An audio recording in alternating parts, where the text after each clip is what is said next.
fight, blood fight, you're a tiger, the desire to win. Blood fight, locked in a game of life and death. Hi, I'm Kyle. And I'm Trevor, and welcome to Catching Up on Cinema. If you're not familiar with the show, Catching Up on Cinema is a podcast wherein Kyle and I take turns introducing one another to movies. Typically what this means is one of us will be intimately familiar with the movie we're watching, and the other person will be seeing it for the first time ever. And in this way, we help each other to catch up on our cinema. This month, July, we are doing a theme month. This would be movies about making movies. We've covered a couple others this month so far. First up was Hearts of Darkness, which Kyle selected. It was excellent. And then the week after, I did American Movie, which I believe is an excellent movie. I think it's essential viewing. And this week, in a rare case of a double up, I guess, I got to select the movie again, and I selected 2014's Kung Fu Elliot. It's a Canadian documentary co-directed by Matthew Bauckman and Jaret Belliveau. If you've never heard of it, I'm not surprised. Essentially, the documentary is about a fellow by the name of Elliot White Lightning Scott, who has a strong desire to become Canada's first action star. And I'll just leave it at that, I guess. So Kyle, how did you feel about this documentary with air quotes? Well, first of all, the description of this is like a guy who wants to be the first Canadian action hero. I'm like, well, he's clearly never heard of Keanu Reeves, because I think that he might be Canada's action hero. Brendan Fraser, I think, held that for a little while. Ryan Reynolds is from Canada. And then Absolutely. I'm not going to say Nathan Fillion is an action hero, but I'm going to go ahead and just toss him in there. And I also think he might be the Canadian Treat Williams. He's a little taller, but yeah, they have taller. a similar vibe. But yeah, at first I kind of thought I knew what to expect in this. I thought this was going to be similar to American Movie, where we're actually following a guy trying to put together a movie. And that documentary is him trying to film an actual movie, and the problems that come with that, with no budget and, a slight drinking problem, delusions of grandeur. This took a turn about a quarter of the way through, I'd say. Actually about halfway through, that I wasn't expecting, and it takes you on a completely different journey.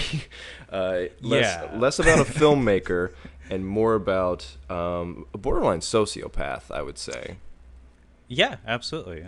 The theme of the month is movies about making movies. Unfortunately, in this case, we're dealing with a documentary that is more about the human element than the filmmaking stuff. The filmmaking kind of takes a backseat to the human drama. But yeah, it's kind of interesting. I took it upon myself to, first up, I actually purchased this film. It's readily available on Amazon Prime, which is how I think most people who've seen it saw it. I actually bought a Blu-ray directly from the Kung Fu Elliot website. Wow. And oh my god, it came in this like hand-wrapped little parcel that like the lettering on the address stamp was done in hand. Are you serious? So I think the directors actually like packaged and mailed me this movie by hand. Wow.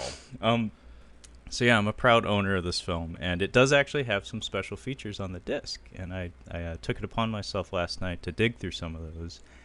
There's a lot of deleted scenes because up front I should say that this documentary was shot over the course of 2 years. These two fellas followed Mr. Elliot Scott for 2 years, so they have a lot of footage. But there's also a QA session they did with, I guess, people writing in like via the internet or something, just asking questions. And funny enough, one of their responses did in fact name drop American Movie. They said, "Oh, I guess our movie is like Canada's answer to American Movie." It's like you could have called it like Canadian Movie or something. Yeah, right. But yeah, American Movie was about Mark Borchardt, who is a struggling filmmaker. Kung Fu Elliot is about Elliot Scott, who is, as you said, pretty much just a sociopath who, I don't know, he's like it's interesting because from a filmmaking standpoint, he seems to have no talent, but from an organizational standpoint, he has incredible like force of will. Like he gets a lot more done than you would expect a person like this to get done. Yeah. Like like for instance, securing venues, getting actors and extras, like writing shot lists and stuff on like coffee house napkins and stuff. But point is, like, he actually gets stuff done. Whereas, like, there's a lot of folks out there that I've encountered that have all the ambition in the world and are delusional to a certain extent, but they get nothing done. Elliot, I mean, the difference between American movie, I mean, between Mark Borchardt and Elliot is that Mark Borchardt had wanted to be a filmmaker since he was a kid. He actually had a camera, an actual filmmaking camera, not an actual digital camera. And this also took place about, I'd say, 15 years apart. Yeah. They were filming American movie in the late 90s. And this took place, I mean, late 90s in Canada, or late 90s up north looked like 80s, but this is supposed to be around, I'd say, what, 2011, 2012? Somewhere around there? I would imagine, yeah. Yeah. And that's when this is taking place, which still kind of looks like the early 2000s from my point of view. That's actually, I think that was like a running gag on Mystery Science Theater, where it's like Canada's pretty much consistently a decade behind the cultural trends in America.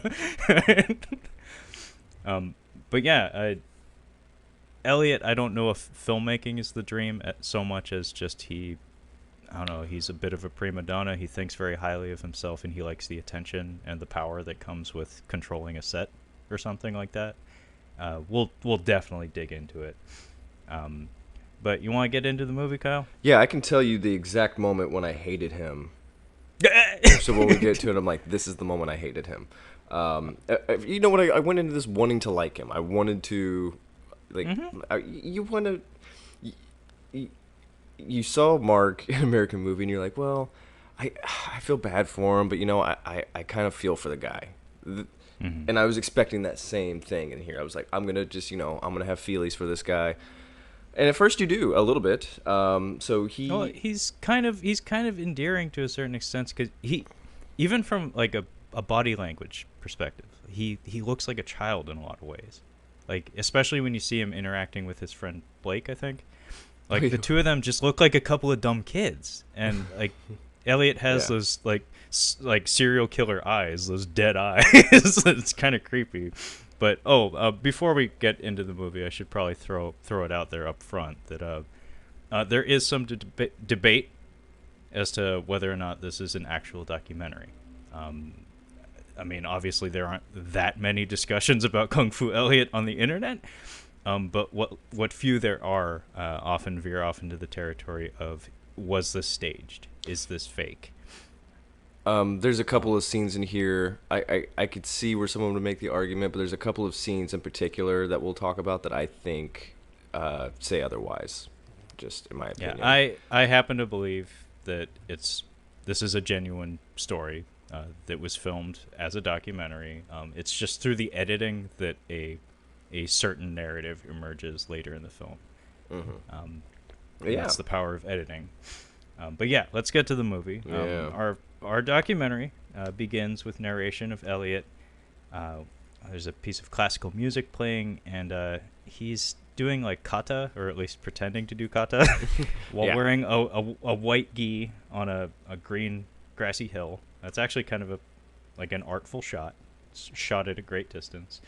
And his narration is along the lines of, Canada's never had an action hero. By the way, he is from Halifax, Nova Scotia. Which just so happens to be the same town that Goon takes place in. I like that first Goon movie. Halifax Highlanders. Oh, they're both good. Although the first one is better, but they're both good. Oh yeah, there is a sequel. In case anybody listening to this wasn't aware of that. But yeah, Elliot is narrating this footage of him doing kata on this hill, and he's basically talking up like the notion of dreams and about him aspiring to be an action hero. And they're like, right off the bat, we get a bit of a comedic beat where in the very bottom of the frame, a car just kind of like casually rolls by while he's doing his kata on the hill. And it's like, oh, the timing on that was kind of perfect. It's like, just way to ruin the moment, car. But they left it in. because clearly the directors have a certain kind of relationship with this fella, especially after they completed the film. Oh yeah. Yeah, but then there's some like studio footage, I think, of him in like a darkened studio with some sort of overhead lighting. And Kyle, is this when you started to hate him? Nope, not yet. Getting there. Oh, okay. Well, it's him basically like posing and trying to look cool. And again, like I can't think of a good way to describe the construction of Elliot Scott's face, but he has that look to him where it's like a child in a man's body, and he's putting on the posture and like putting on expressions that he thinks are what adults do to look cool, but it's like, no, you just look like a dope. He has a big dumpy nose and then no lips, so automatically you don't want to I don't like his face immediately, because I don't know, people with like no lip, there's a difference between small lips and then no lips. He has no lips and a big nose, and he's like arrogant. No. You have lips. This guy has no, like, almost to where he's like sucking them in. Like there's nothing there. Okay. They got tiny little mouth. I don't know. Just that facial structure. I'm just like, and he has incredibly dark eyes. Like, yeah. In having watched this a couple of times, it's actually a little unsettling. Like, because he doesn't. It's not that he's devoid of expression. Like, he is expressive, but everything's a little bit muted. Like, when he's laughing, it very rarely seems genuine. When he's smiling, it very rarely seems genuine. And there's a couple of lingering shots in this that are like genuinely unsettling, where he's just kind of staring into the camera, and I'm guessing they were like setting up a shot or something, and he was just kind of resting or like doing a neutral face or something. But it's like, if you like look up sociopath in the dictionary, that this might be a decent photo to put in there. I think he almost fits the criteria. Oh, perfectly. Also, I mean, we'll get to it, but I feel like this might also be like a cautionary tale about CTE, maybe. Yeah, we'll get to that. Yeah, we'll get to that. But that's okay. So portion. So you said like these poses and stuff that you're like, I didn't hate him yet because I thought he was touched. I thought that he might be challenged. I thought that he might be handicapped. And no, he's just Canadian, and that's his natural speech pattern. Sorry to our Canada listener. Sorry, we have quite a few French downloads, but I don't know about the French side of Canada. But sorry if we offended you. Yeah, hopefully they don't talk to each other. But no, that's why I didn't have strong feelings towards him yet, because I thought that he was a little challenged. But no. No, I do not believe that to be the case, though. No. I do see where you're coming from, absolutely, especially when you're first meeting him. Meeting him, and you see an adult acting like this, you're like, okay, that's what this movie is. Yeah, you get a bit of like a Star Wars kid vibe from him when you first meet him. But the last... No, you can't hate Star Wars, kid. You're a monster if you do. Jeez. But the last portion of this montage here is him reciting some sort of acceptance speech for some like film award ceremony or something, and I got a very strong like Raging Bull vibe. Reminded me of the was it the opening and the ending of the ending of Raging Bull, where he's like getting himself psyched up in the dressing room and stuff. So I don't know if that was intentional on the part of the filmmakers, but it was cool. And yeah, now we're in Halifax, and we cut to some like local television network footage at some sort of news program akin to like Seattle's Evening Magazine. And they're spotlighting Elliot filming his third movie by the name of Blood Fight. Apparently he's a little bit of a local celebrity. We get to see some like newspaper clippings and some magazine clippings and stuff. So he's known in this small region as like the local filmmaker guy. He's not like talented or famous, but like some people know him. I was doubting his karate champ chops from the very beginning. They're like, karate champion? I'm like, I don't think this guy was ever a karate champion. Even when his partner Linda Lum, she pulls out like some trophies. You couldn't see the trophy well enough. But I'm like, you can get that at a thrift store. Somebody could have just donated it and somebody bought it. Like he could have gotten that easily. So I wasn't buying that he was a karate champion from the beginning. Yeah, that's. uh, I don't know how many people actually bought into that. Apparently, Linda did. In the QA session with the filmmakers, they were asked about her. Apparently, she was absolutely like 100% trusting of Elliot until the filming of the documentary. She just kind of took everything at face value and never bothered to dig about any of like the little mysteries that were floating around about him, especially that tattoo on his arm. I feel so bad for Linda. I know, and it needs to be said during the QA session, they were asked like, how did Linda feel about the movie, and apparently she likes it. Like she thinks it's a good film, and she's glad it exists. So that made me feel a little better about things, I guess. So yeah, around this time is when we start to meet the principal cast of our documentary.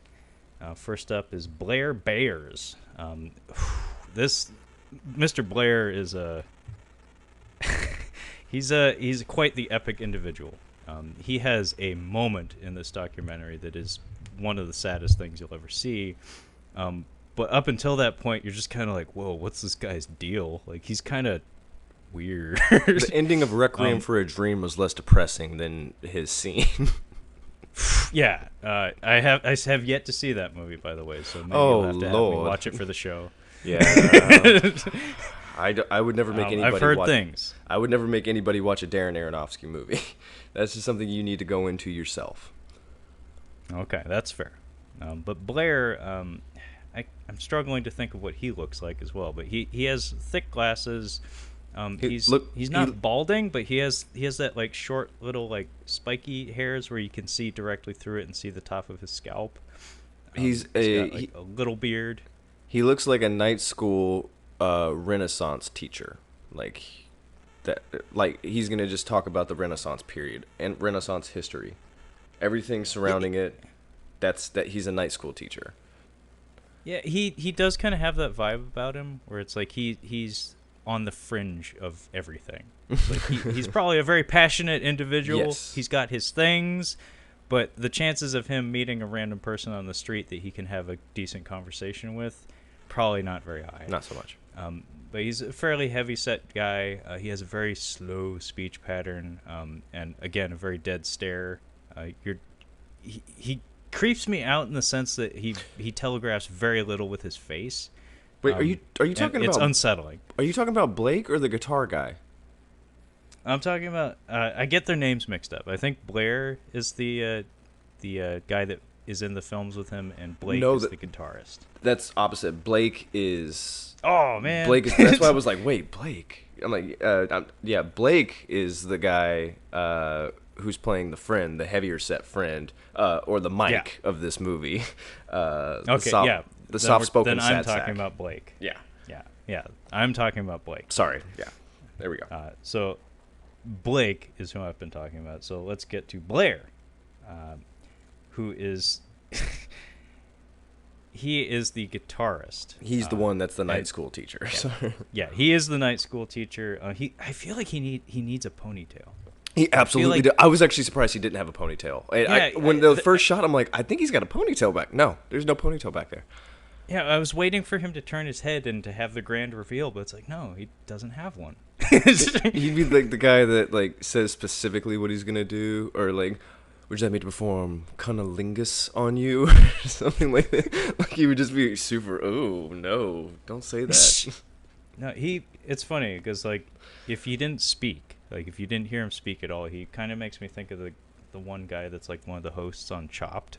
He has a similar facial construction, similar glasses. But yeah, he's a fairly tall, thin guy. Wears a lot of flannel. Wears a lot of like, I don't know, show jackets. I guess he went to some shows or something. He likes to show off like stuff from 30 years ago. Everything great that happened in this man's life probably happened 30 years ago, unfortunately. He has a photo of himself that he shows later that is incredible. It's him with, like, long hair and a leather jacket, and it's like, whoa. You know... and so the last person we meet is, of course, Linda, who is Elliot's girlfriend. I guess she's been with him at least a year. She has some stories later about how they met and stuff, but she, right off the bat, she has kind of a aggressive demeanor about her. She's a little snappy. Mm-hmm. She's a little scary. But apparently she supports Elliot 100%. It needs to be said, Linda is an Asian woman. I'm not sure of what descent. I would guess Chinese, but I have no idea.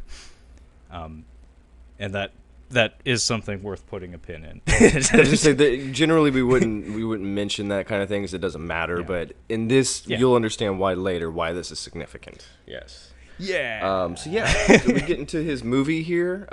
They Killed My Cat. Is our first film. So Elliot starts talking up his history with film. Apparently, we never actually get to know like how long he's been doing this stuff. We know that he's made 2 features prior to the one that he's working on right now. That would be Blood Fight. But he never really makes mention of making movies like as a child or like having it be important. He's Dirk Diggler. He's fucking Mark Wahlberg in Boogie Nights. I mean, he follows the same path. You're not the wrong. same fucking thing.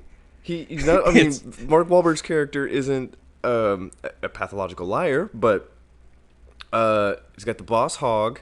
He loves kung fu movies and thinks he's the shit. The only thing that's missing is he's not really coy. He gets to where Mark Wahlberg is later in the movie, but he's like that immediately.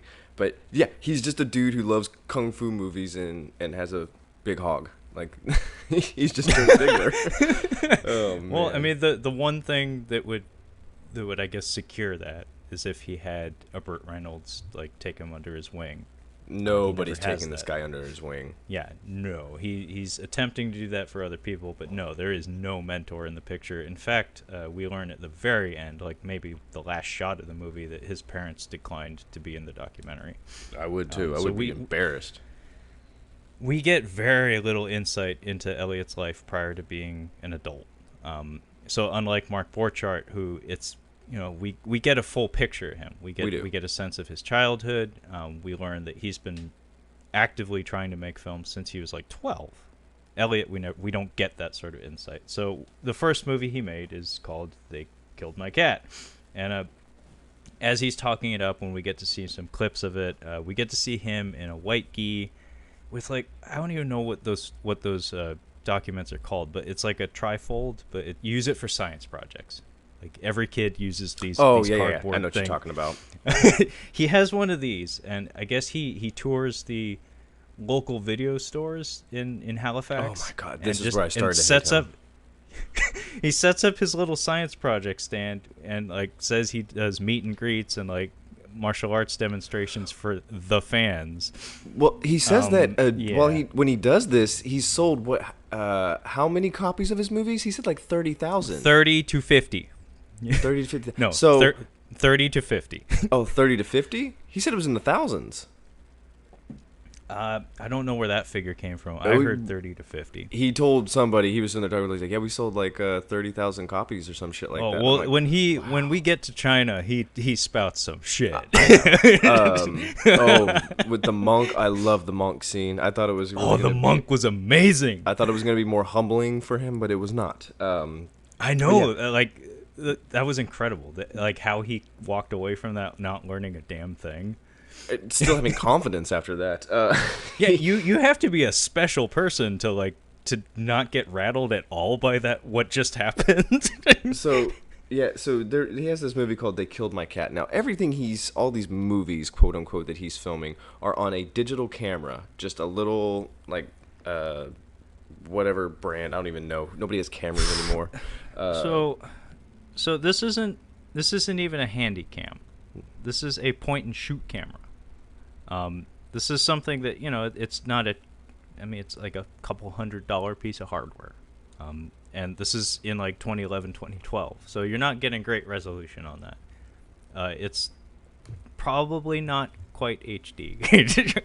It's trying. And depending on what brand you're buying or what model, it may even be running on AA's or AAA's. This is not great equipment. No. At least Mark had a camera. No, Mark had antiquated equipment, but it produced good imagery. like good solid imagery and good sound. What Elliot has though is what I had when I was in high school. Actually, it's maybe a step up from what I had when I was in high school, because I had actual mini DV tapes. He was shooting on like SD cards or something. But yeah, it is not good hardware. This is not something you should be making movies with that you're trying to sell to people. No. This is equipment that you would use if you fully intend from day one to have your movie put in one of those like 50-in-1 boxes that you get at like Walmart for $1. Like 50 giant monster movies or 50 zombie movies that are all public domain and cost $0 to make. You know what makes me mad is I go through Amazon Prime trying to find like obscure horror movies that look like B horror movies, and I look at the covers and I'm like, oh, that's kind of a cool cover, that's kind of a cool concept, and I'll go and I'll start to watch the movie, and it's like a C- to D movie. I'm like, this isn't even a B horror movie. What are you even doing? It's really frustrating when you're trying to find a little B horror movie. It's kind of funny because actually, like, if you look at the image quality of Elliot's work, usually that's like the first thing I look for when I'm deciding whether or not I'm going to watch a piece of shit movie or not. Mm-hmm. Oftentimes, if it has that like digital grain to it, where it's like, oh, this is before we had access to 1080p, then there's a problem. If I can hear the camera motor on the audio, I'm not watching that. I am not watching that. I'm sorry. I own maybe one movie that fits that description. My friend made me. Well, he didn't make me. He just told me about it, and I ended up buying it because I was so curious. It's a movie called Bone Sickness, and we may have to watch this, Kyle, because it is truly awful, but it was made with a lot of enthusiasm. You can tell everybody involved was really into Evil Dead, but it has this look to it where it's like you can tell they shot this on like a mini DV cam. They probably didn't even have access to a microphone. Definitely shot in like the ass end of like Jersey or something, something like that. I have no idea where it was shot, but I got that vibe. In fact, I think I heard a wooder in there when somebody was asking for water. Wooder. It sounds like Maine. That's usually my dead. That's usually my dead giveaway. Is it wooder? Wooder. But yeah, back to Elliot. He's sold about 30 to 50 copies of his first two movies. And I don't know, Kyle, should I start laying breadcrumbs down for the big reveal, or should I just come back to it later? Lay down some breadcrumbs. Okay, so if you've seen the film, you'll know what to be looking for, and if you're actually paying attention, you'll probably notice it. When we see him doing one of his meet and greets in front of one of these local video stores, there's just a lingering shot that contributes almost nothing to the story or whatever, of just him standing in front of like two teenage girls just talking to them.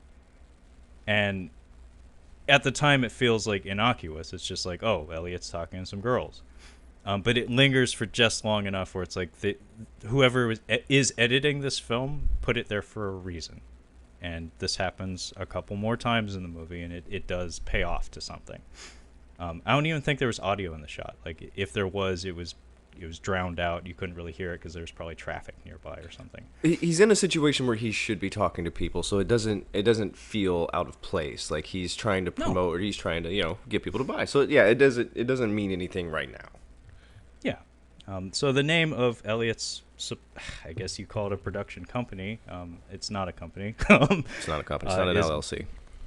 Yeah. Is Bad Acting Good Kung Fu Productions, which it's too long.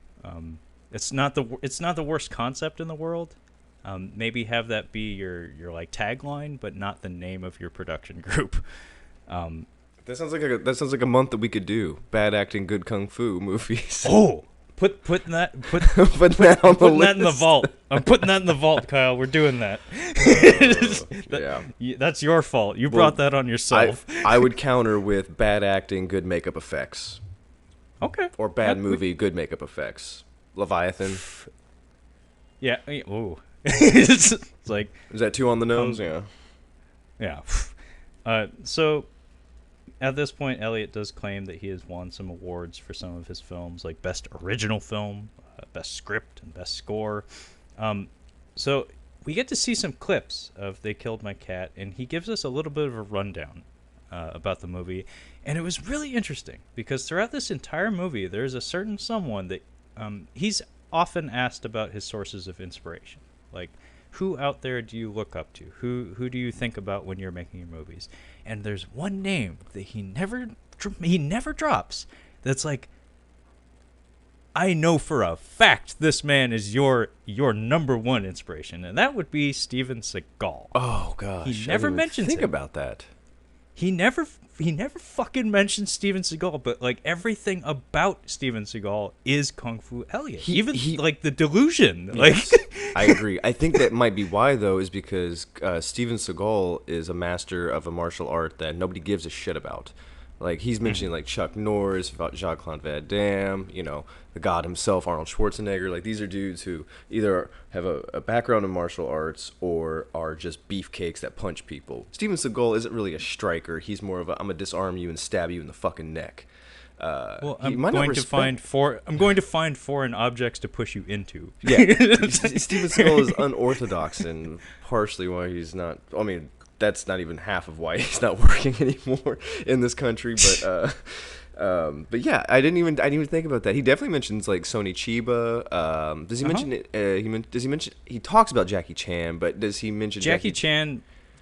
I think Jackie Chan is like the number one source of inspiration for his filmmaking. In a lot of ways, I feel like Jackie Chan for a lot of folks of a certain age is incredibly important in this country. Like in the mid '90s, like if you had any sort of interest in martial arts, more than likely it was because you saw Rumble in the Bronx, and then every movie that came out after that, because he was amazing and he was new, even though he was like 40. But that was the first movie I ever watched that was dubbed, and I knew that it was dubbed. I'd seen movies before that were dubbed, but this was like something's not adding up here. I don't know what this is all about. She's on the toilet and yelling at him, but she's not actually saying those words. I don't get it. I couldn't figure it out. This is very confusing. This is very confusing. All of these Canadian people that are trying to sound like they're from New York. It's very off-putting. It's very unsettling. But yeah, They Killed My Cat. The plot of it is hard to kill. Like it's basically hard to kill because he gets put in a coma. He gets put in a coma. His wife gets killed. He comes back for revenge. It's hard to kill. And like so much about Elliot as a person is basically Seagal. He's just as bad, but I still think Steven Seagal's probably worse.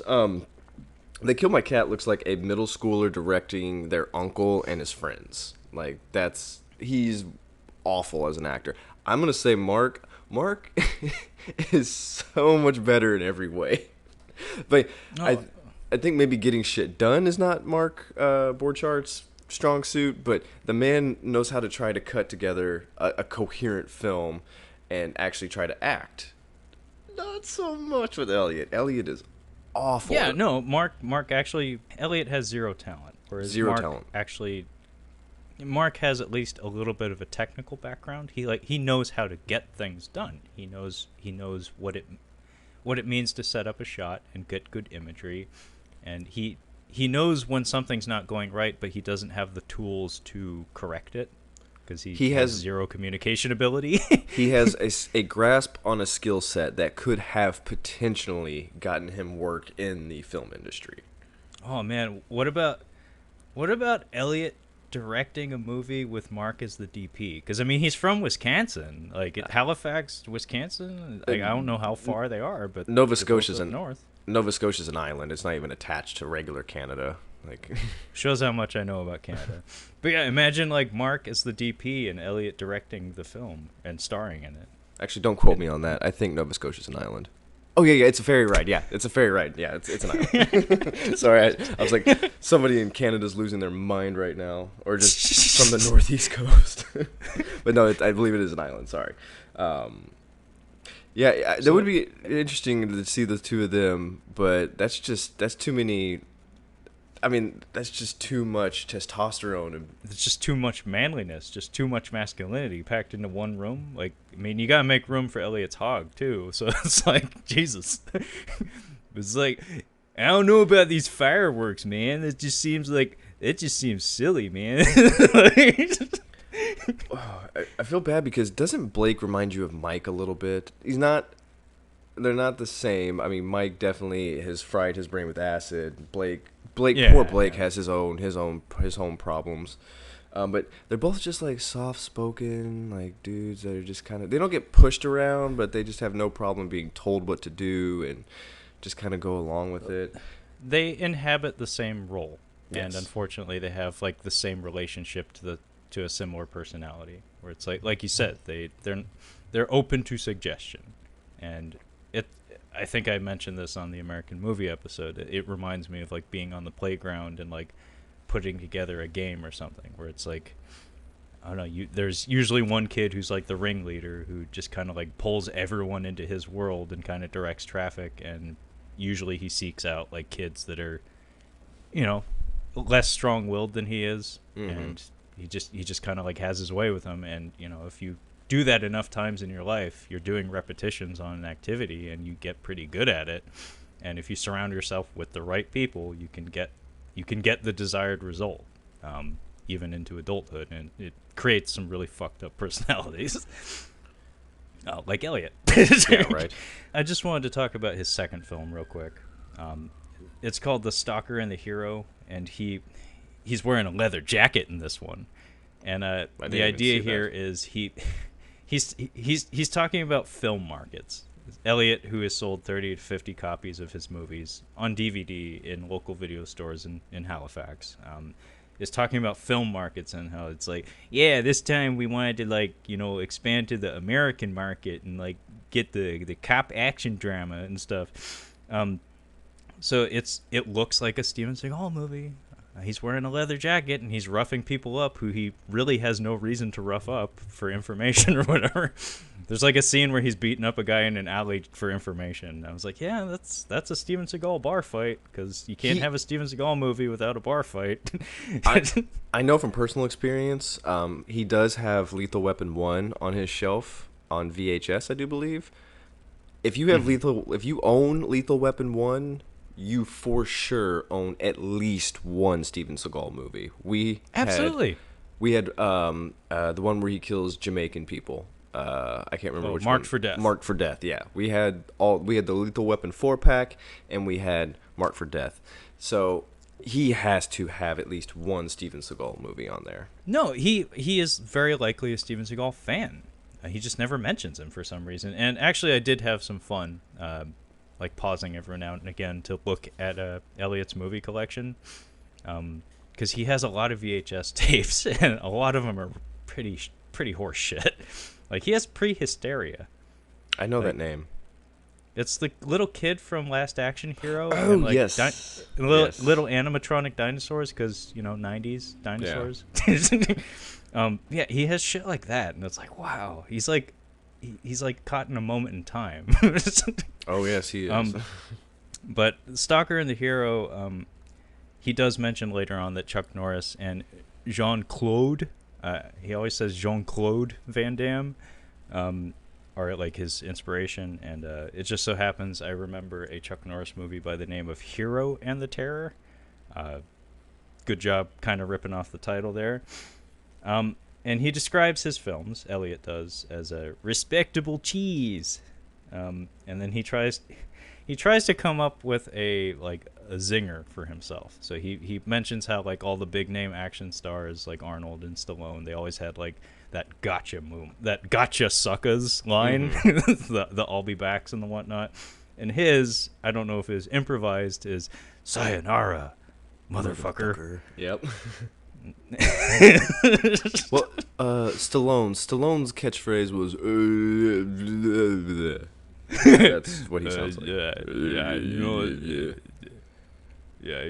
like He's the worst. I should be saying something. Hey, he is the best. Stallone is the best.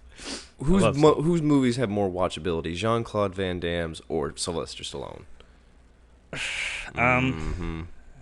Go ahead. Yeah, I'll wait. You got me.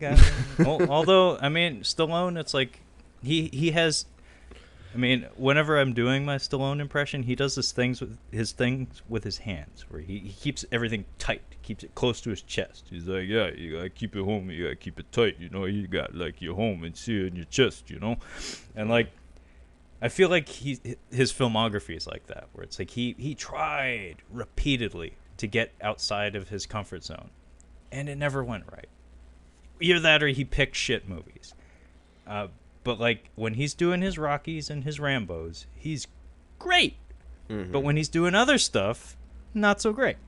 Yeah, Van Damme tapered off really, really, really bad in the 90s, but he has a couple of gems in there that kind of save him a little bit. See, honestly, Arnold's worst stuff is when he comes back to the Terminator franchise. Unfortunately, yeah. Arnold has a pretty fucking solid filmography. Yeah, I will give him that. Like he really is the king of the action stars. You can never take that from him. I might queue up Last Action Hero after this, honestly. I mean, people shit on it, but I think it's good no matter what. Like, there's my brother always told me this story about the script, how it was like this amazing script that got kind of chopped up in production. So what we got was not what was on the paper. But I think what we got is pretty fucking good. That's great. So I don't know what was on the paper, but I still like what we got. The first chunk of this movie is really, really compounded. Like there's a lot of stuff going on. It's pretty rapid fire. Like at this point, Elliot shows us a lot more clips of his movies. He kind of thinks of himself as like a Robert Rodriguez or a Jackie Chan in the sense that he tries to do as much as he can for each of his films. Mentioning him in the same breath as Robert Rodriguez or something is kind of cringeworthy, as Robert Rodriguez does everything, but he's also good at everything. Arguably, but yeah, I know what you mean. When he's on the right project, yeah. When he's on the right project, he's amazing. But sometimes he's a working director, so yeah. Elliot also mentions that all of his actors are volunteers. Again, he tries to play filmmaker here and like talk like, oh yeah, I'm trying to get like the most genuine performances out of my actors, you know, and you get that from volunteers. As far as I can tell, like all of his scenes are improvised for the most part. Like they have a very loose idea of what they're going to be doing. The camera's just running, and then they just kind of come up with stuff, which, you know, at this point in the film it's fun. It's like, you know, this reminds me of being a kid making movies and stuff. So we get a scene where it's like, it looks really fucking hot out. It's probably fucking freezing because it's Canada, but it's like in the sun, and he has a bunch of people wearing like white gis, and it's supposed to be this big fight scene. And we see Blake as a character by the name of Mob Boss Mark. And again, we get another breadcrumb here. So there's a scene where he is holding a girl hostage. And she is not acting. She is just sitting there looking bored. She's pretty hot. She is. her name is Sheena. She just sticks. Her name is Sheena. I say that because she sticks out like a sore thumb. Because the group he has are the most unfuckable people you've ever seen. And then you've got this really like attractive woman working with this. I'm like, what does she do? What does she think this is? Yeah. Actually, she's in one of the deleted scenes, and it's pretty interesting because it's really uncomfortable too, because it's Linda and Elliot in the same room with her, filming a scene with her alone, and Linda's like doing some of the direction, and Elliot's just kind of hovering around, and like I won't go into any more detail than that, but it's just the three of them in the room together, and it's really fucked up. But yeah, we get another breadcrumb here where Sheena's sitting on this like couch in a park or something, and she's being held at gunpoint. She's not doing anything like remotely close to acting. Blake is saying his lines and stuff, and then we cut, and Elliot immediately like says like, "Oh, Blake, do it better. Sheena, you were perfect." And then we move on. And then we get to see Blair as a character by the name of Tough Love, who is a biker martial artist. And he mentions here he is 41 years old, and he knows what he wants to do with his life, and apparently this is it. And again, the directors and whoever edited the film knew what they were doing here, because we get to see him say this, And then the very next clip is him getting kicked in the fucking face. For real. On accident. And my note here says, of course he doesn't mind. He's perfectly all right with being kicked in the face. So now we get to where Linda and Elliot met. And Kyle, did you want to talk us through that?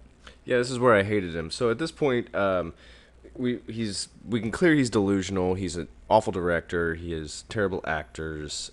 He has no talent whatsoever. So you're like, okay, this guy's never gonna make it. So this is what this is gonna be about his perseverance and everything. Well, we find out that he has been laid off. He was laid off when he met Linda, roughly, and then he was laid off another 2 times. So he's more or less unemployable. I don't think he was laid off 3 times. I think he was laid off and then fired. Or he was fired all times. It was the economy.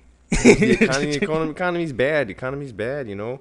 Yeah, they keep blaming the economy. I'm like, here's where I'm getting a little fishy. I'm like, okay, laid off 1 time. That definitely happens. I mean, I know people who get laid off. It just happens. Companies go under or they can't afford to keep you on. Like, we have to let you go. It totally happens. 3 times, that doesn't happen.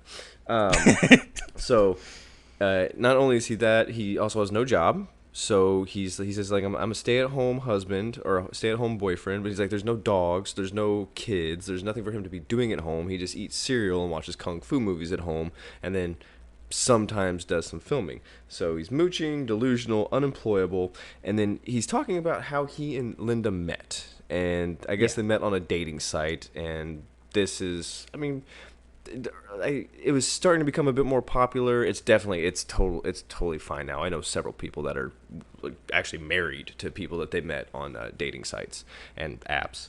Mm-hmm.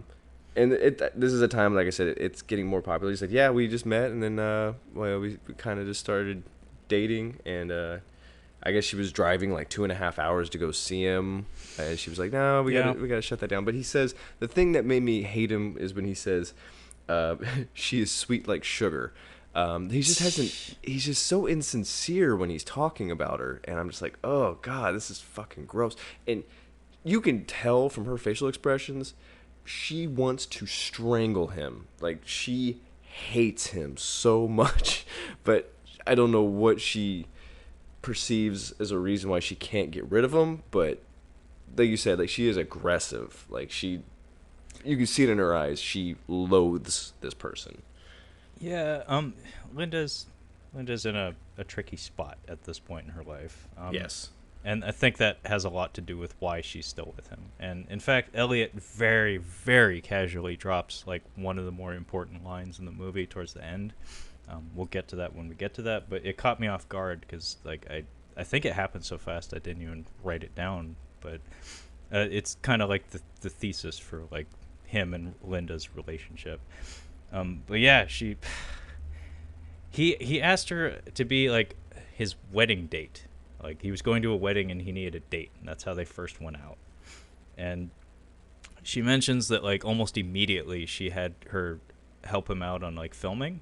And you know, I could see that being like kind of charming, where it's like, oh, he has projects, blah blah blah blah, like he has a life, blah blah, he has ambitions, and that, you know, I could see that being attractive to some extent. But when you make that like a weekly thing, and you're asking this lady to drive 2.5 hours each week to do that, that's asking a lot. Yeah. Also needs to be said that like she does mention that she was married previously. I don't think we get all the details here, but she does mention that, and I think that's huge. And we also learn here that Elliot does not drive. Linda does all of that. He doesn't even drive? I know that she said it's her car, but he doesn't even drive at all? I don't think we ever see him driving in this movie. No, we don't. Jesus Christ, he's useless. And they do actually have a dog, from what I can tell. Oh, yeah, they do. I'm sorry. Yeah, it's only in a cute. couple of scenes. It looks like my dog, just bigger. They have a border collie. I know. It's like, oh my god, it looks like Brew.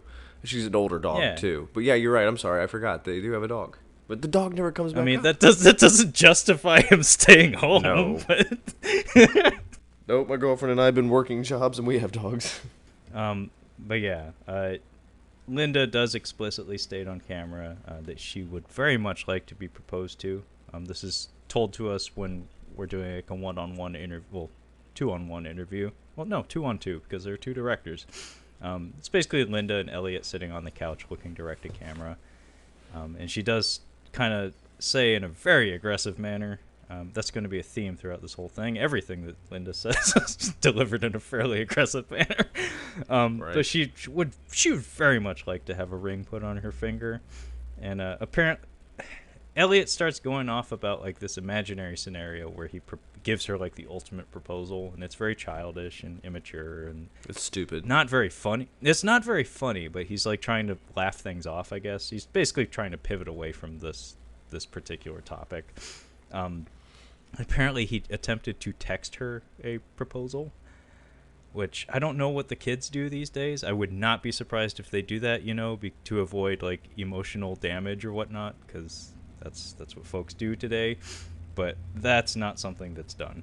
You're not even supposed to dump somebody through text messaging. Like, that's not cool. Not supposed to, but it does happen. It's fine. I get it. I do not condone that. I think everybody deserves a little something, But yeah, Elliot eats some cheese. It doesn't say why he's not allowed to eat the cheese, but I get it. If maybe he's lactose intolerant. I mean, I thought maybe it's because she's supporting him, and she's like, "That's my cheese. That's my cheese for my lunch. Don't eat my cheese. You're here. You can make something else." That's what I was assuming. But then again, yeah, he might also be lactose intolerant. That's a lot of cheese for two people, by the way. Well, considering his Asian heritage, I've heard that people from with Asian heritage have difficulty digesting dairy products. So maybe there's something there. I can attest to that. I would not stock my refrigerator with that much cheese. With cheese. I mean, it's okay to have cheese in the house, but you gotta like pick like a weekend when you're not like having company over or something. You have a cheese weekend. Yeah, you gotta have a weekend blocked off for like cheese marathon. That's great. So Elliot watches some footage of his films at home, and he compares himself to Jean-Claude Van Damme, who he mentions is a fifth dan in karate, and he mentions that he is a fifth dan in karate, and Van Damme is a seventh, so he's only a couple of ranks below Van Damme. And he does claim to have many championship titles. This is where we get to see his VHS and DVD collection. It's a lot of Jet Li and Jackie Chan stuff, a lot of 80s action movies. Like I said, it's actually kind of fun to pause the movie here and take a look at what he has, because he has some goofy shit. And he mentions kind of offhand here that he's like, yeah, my ethnic background is French and Japanese, and he only likes Chinese and Japanese directors. Interesting. They don't like you. So yeah, this is where like my bullshit radar really started to go. He doesn't look Japanese at all. I mean, I could see like a little bit of, I could see him claiming some sort of Asian heritage, but it's not much, and I seriously doubt there's any. I think it's complete bullshit. But right here, when he mentions that his favorite directors are only Chinese and Japanese, it's like he has a bit of a thing for cultures that aren't his, much like a certain Steven Seagal. Oh, very much, yes. If it's exotic, he's into it, and in Elliot's case, he's a Asianophile.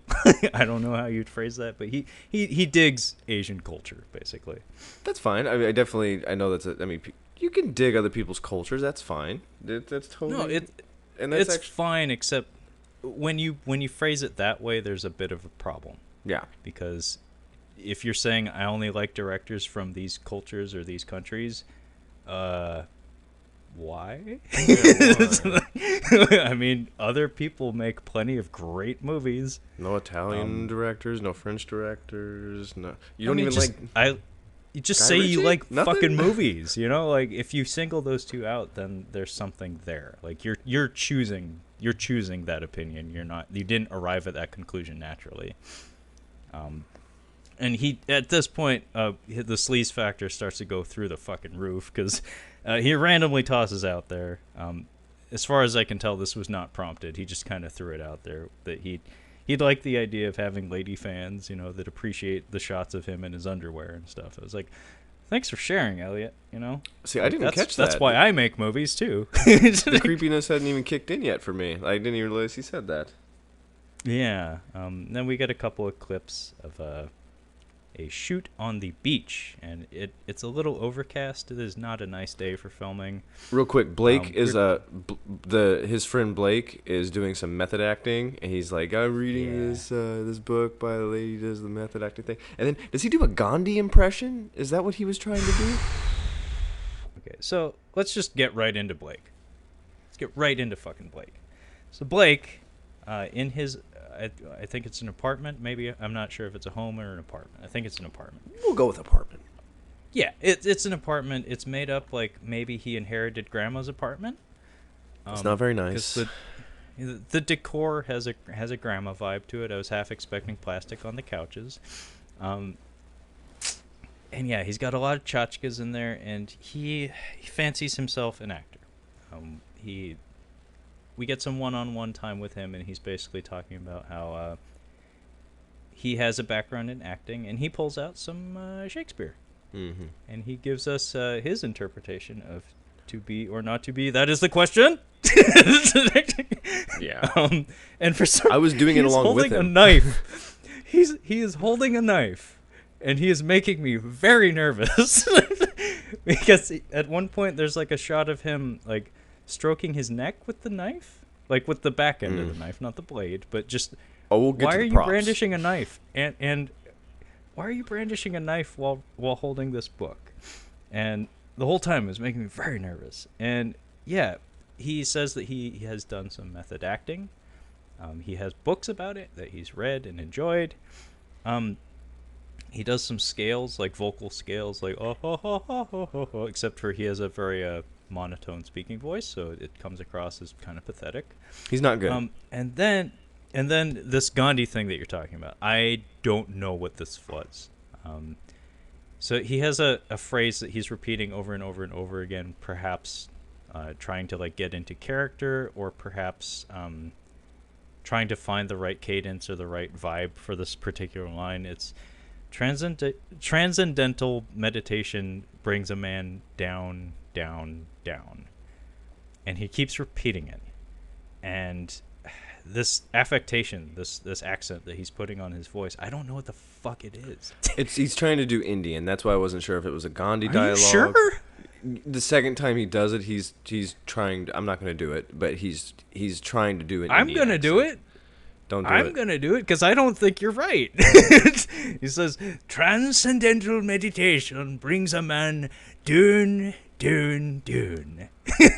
Well, that sounds more like what the guy is that? That sounds like the guy who does the voice of Tigger from Winnie the Pooh. But no, the second time Disney's he says bitch. He said the second time he's like down, down, down, and it sounded like Robin Williams doing Gandhi, and I'm like, oh, he's trying to do like an Indian accent. But he's saying it like a Scot, like Dune. Yeah, no, he sucks. He sucks. But the Scots don't do transcendental meditation. I can tell you that right now, buddy. You're not wrong. You're not. They'll wrong. drink a pie and have haggis, but they're not meditating, man. Yeah, point is, he's doing something. I don't know what the fuck it is, but it was mildly entertaining. By the way, it seems like we cannot do a show lately without mention of Brando. He does in fact name drop. Yeah, he does in fact name drop Marlon Brando, and in fact compares himself to him. And Robert De Niro. And De Niro. He's like, I don't wanna compare myself to Brando or De Niro, but yeah, I think if I got my stuff together, I could be just as good as them. It's like, no, fuck, dude. Michael Fassbender shouldn't even compare himself to them. He can, but he wouldn't even do it. But eventually, he could be comparing himself to them comfortably. Yeah, he gets a few more gray hairs. He can do that. Yeah, and I don't think anybody would fight him on that. He's method as fuck. I'm but yeah, sure. We come back to the sword fight at this point, which not much happens. We just get to watch some shenanigans while they're filming. They're shooting on a playground. Yeah, there's some kids in the water, and Yeah, they well- can't continue filming because the kids are in the background. Well, he's mad about it too because he's like, oh, we're filming when you're on this beach, and then the kids are in the background. Like, the kids are in the shot, and they can hear him, and he's just like, this is ridiculous. I'm like, you're filming in front of a fucking playground. What did you think was gonna happen? Oh, I was so mad. Yeah. This is where I'm really starting to get mad at him.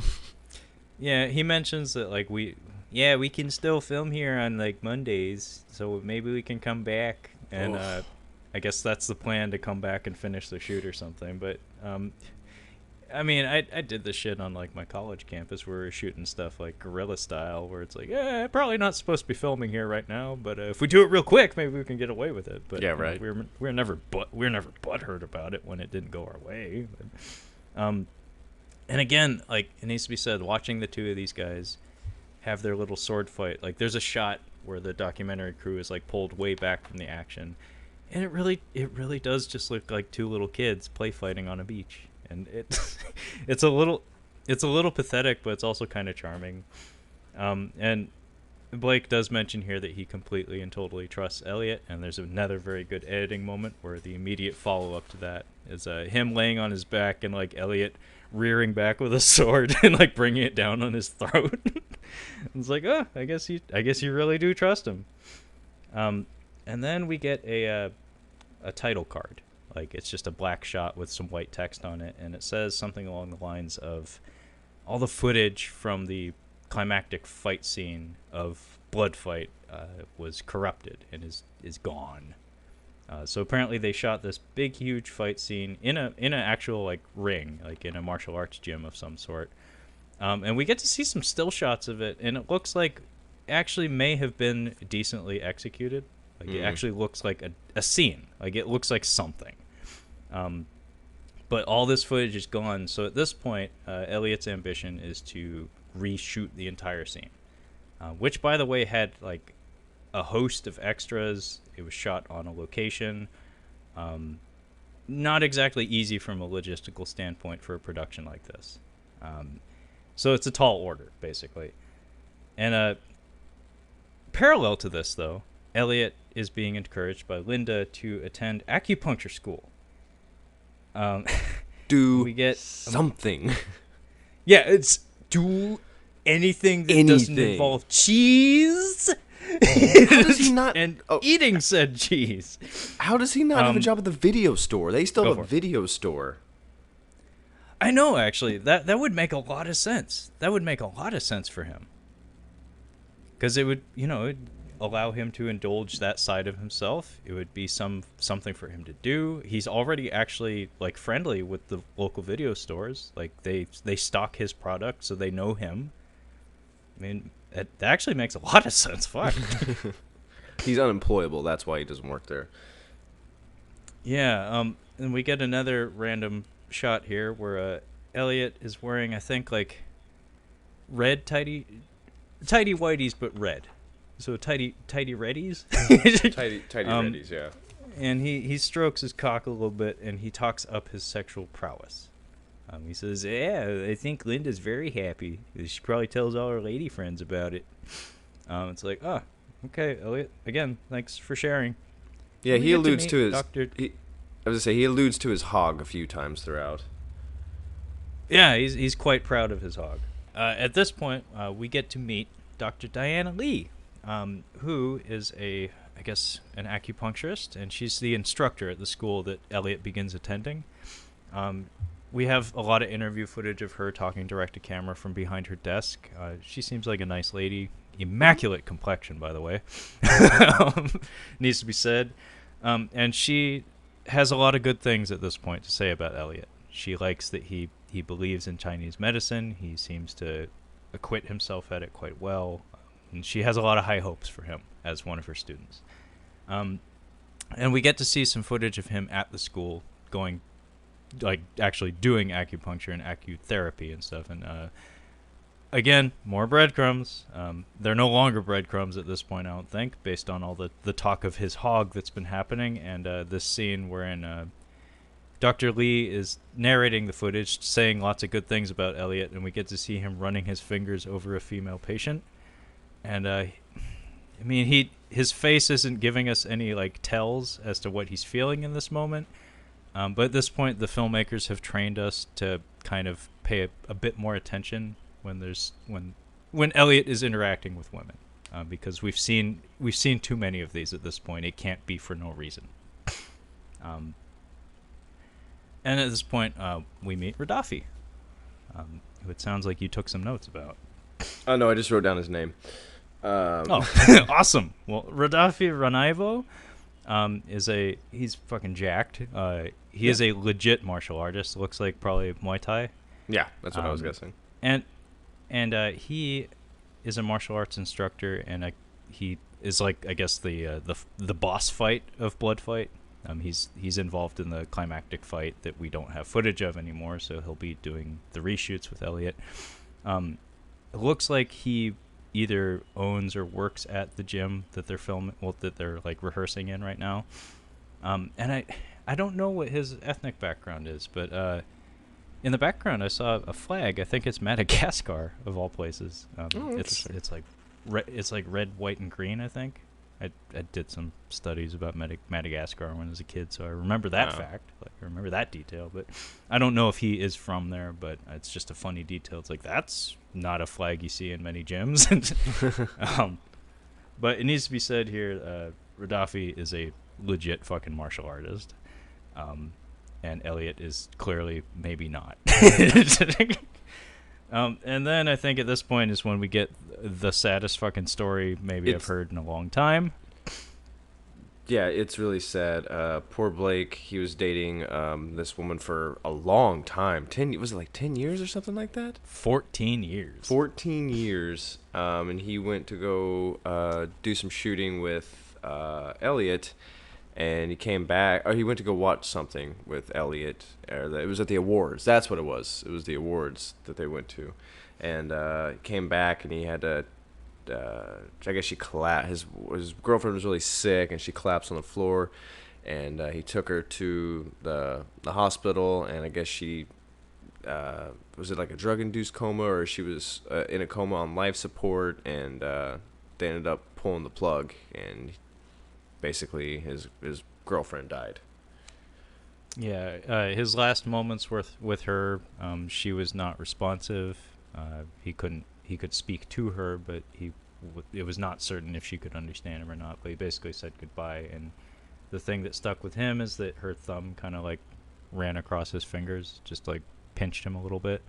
So that, if to him that was like, she heard that, and that gave him some comfort. But it's just this really tragic moment, and the way this scene is shot is really intimate. It's good documentary filmmaking, where it's basically just Blake telling us the story, and the camera's rammed up into his face, and you see all the emotions.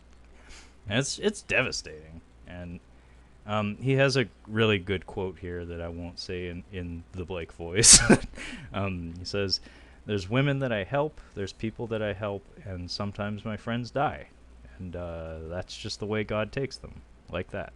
And the cadence in which he delivers this, you can tell it's hard for him to get these words out, and it's very hurried, to the point that's like, that wasn't the cleanest of thoughts or deliveries, but it's the best he could manage in that moment, while being honest.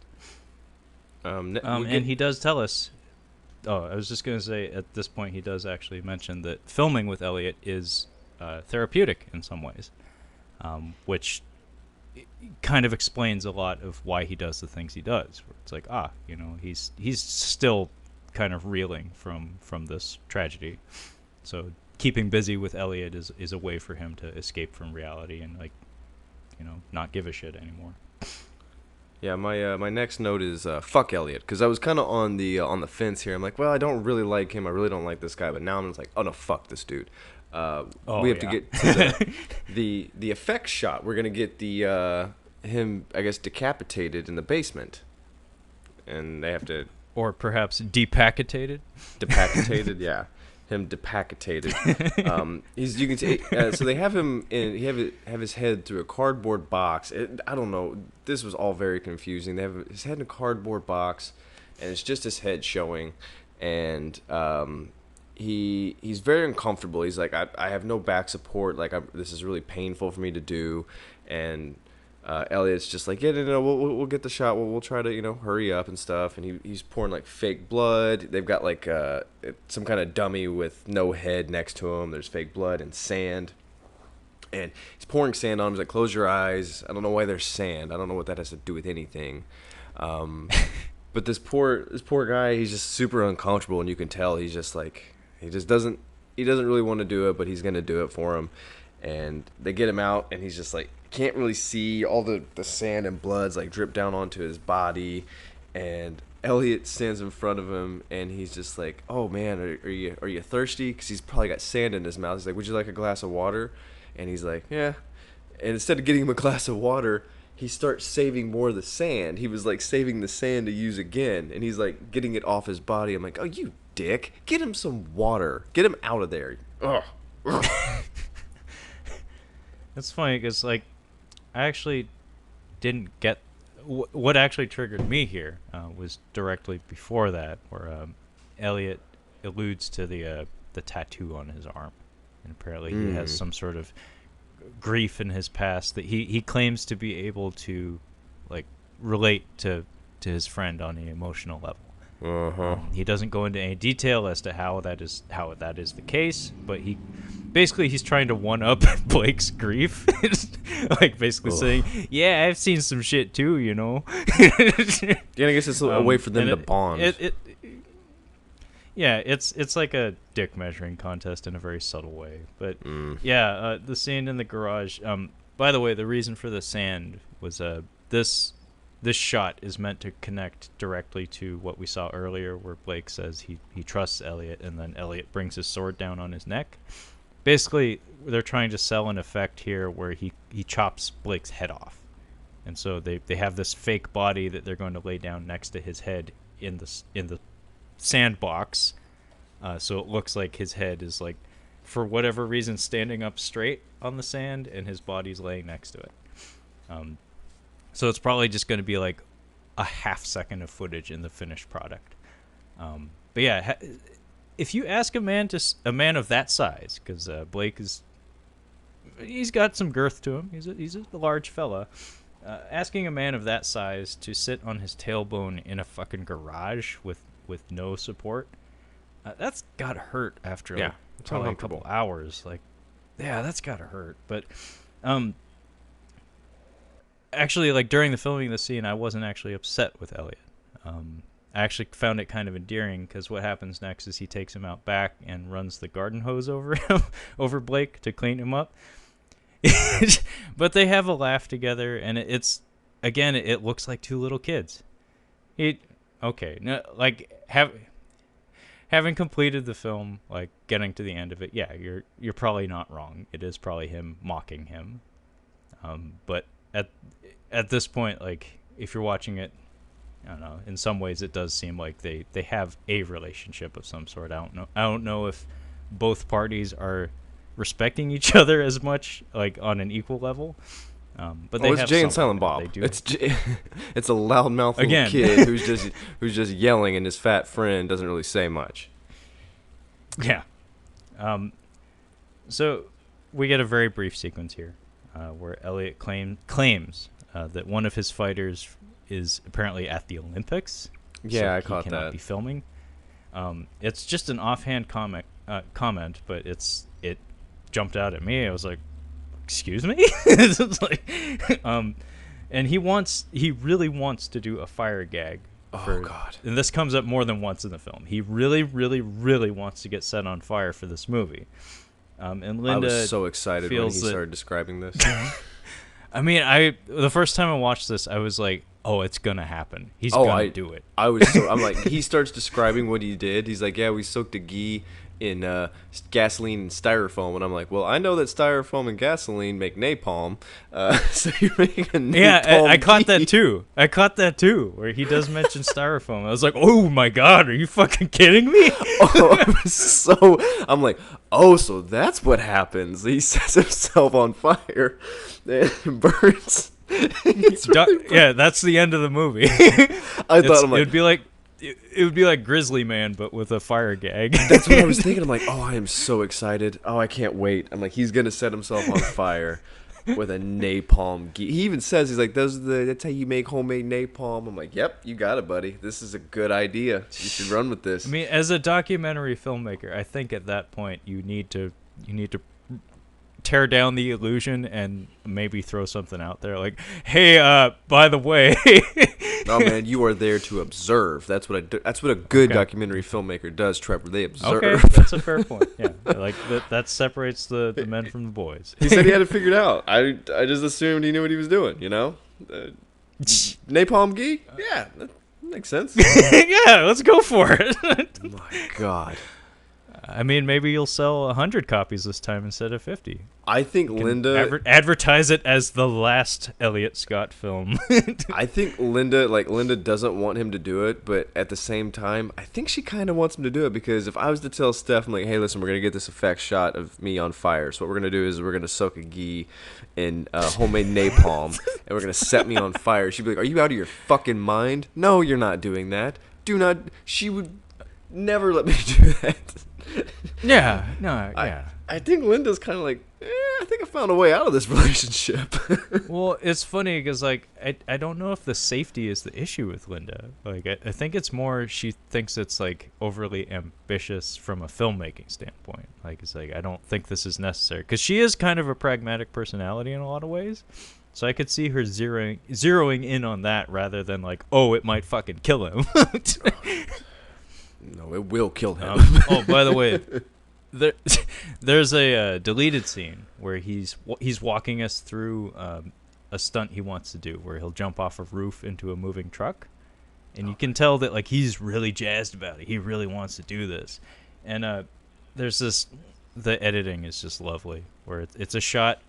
We get a lot of shots of the roof at a distance, so we get to see this building, and it looks pretty tall, and then.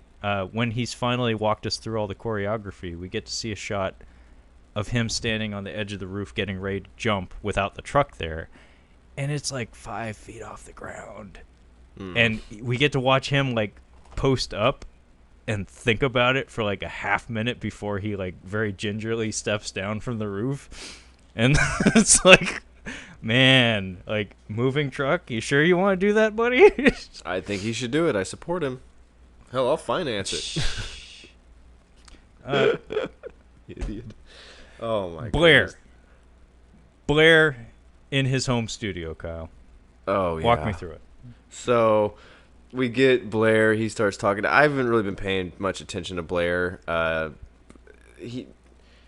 He's just not that interesting of a fella, and but I did know that he was a musician. And up until now, like, to this very scene, I'm like, he's probably a good musician. We discussed this before we started recording. We're like, I thought that he was probably pretty good. He's been playing guitar for a really long time. He should have a ponytail. Maybe if he had a ponytail, he would have been better at guitar. But he doesn't have a ponytail. And he says, yeah, so I like my music. It's a big deal. And as soon as I see this scene, I write down in my notebook, I say, guitar guy, there's no way this will be good. And I don't know what it was. There was just something about the way he was carrying himself. I'm like, this is going to be one of the worst things I'm ever going to listen to. And I'm not wrong. And I actually did ... I was like, this is not, there's no way this will be good. And I have ... And then he starts playing this theme song. I wish you could get a clip of it on the podcast. I mean, I don't think he's going to sue us. If you could, maybe we could try to find it later, like splice it in there, just like a first couple of lines. But it is so bad. He's one of the worst guitar players I've ever heard. It's astonishing how bad he is. I'm like, how long has he been, how long did he say he'd been playing? Pretty much his whole life. Oh my god. Oh my goodness. Kirk Hammett at 17 was melting faces. At 17. No, I mean, as far as I know, he started when he was a teenager, and he's now 41. Yeah. This poor guy. I feel so bad for him.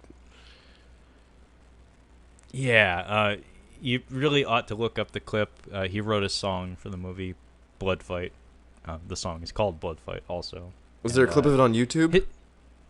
I haven't checked. You can just watch it on Amazon too. It's actually, if there's anything to take from this, if there's anything to just go to this thing and watch, that's a good thing just to go watch by itself.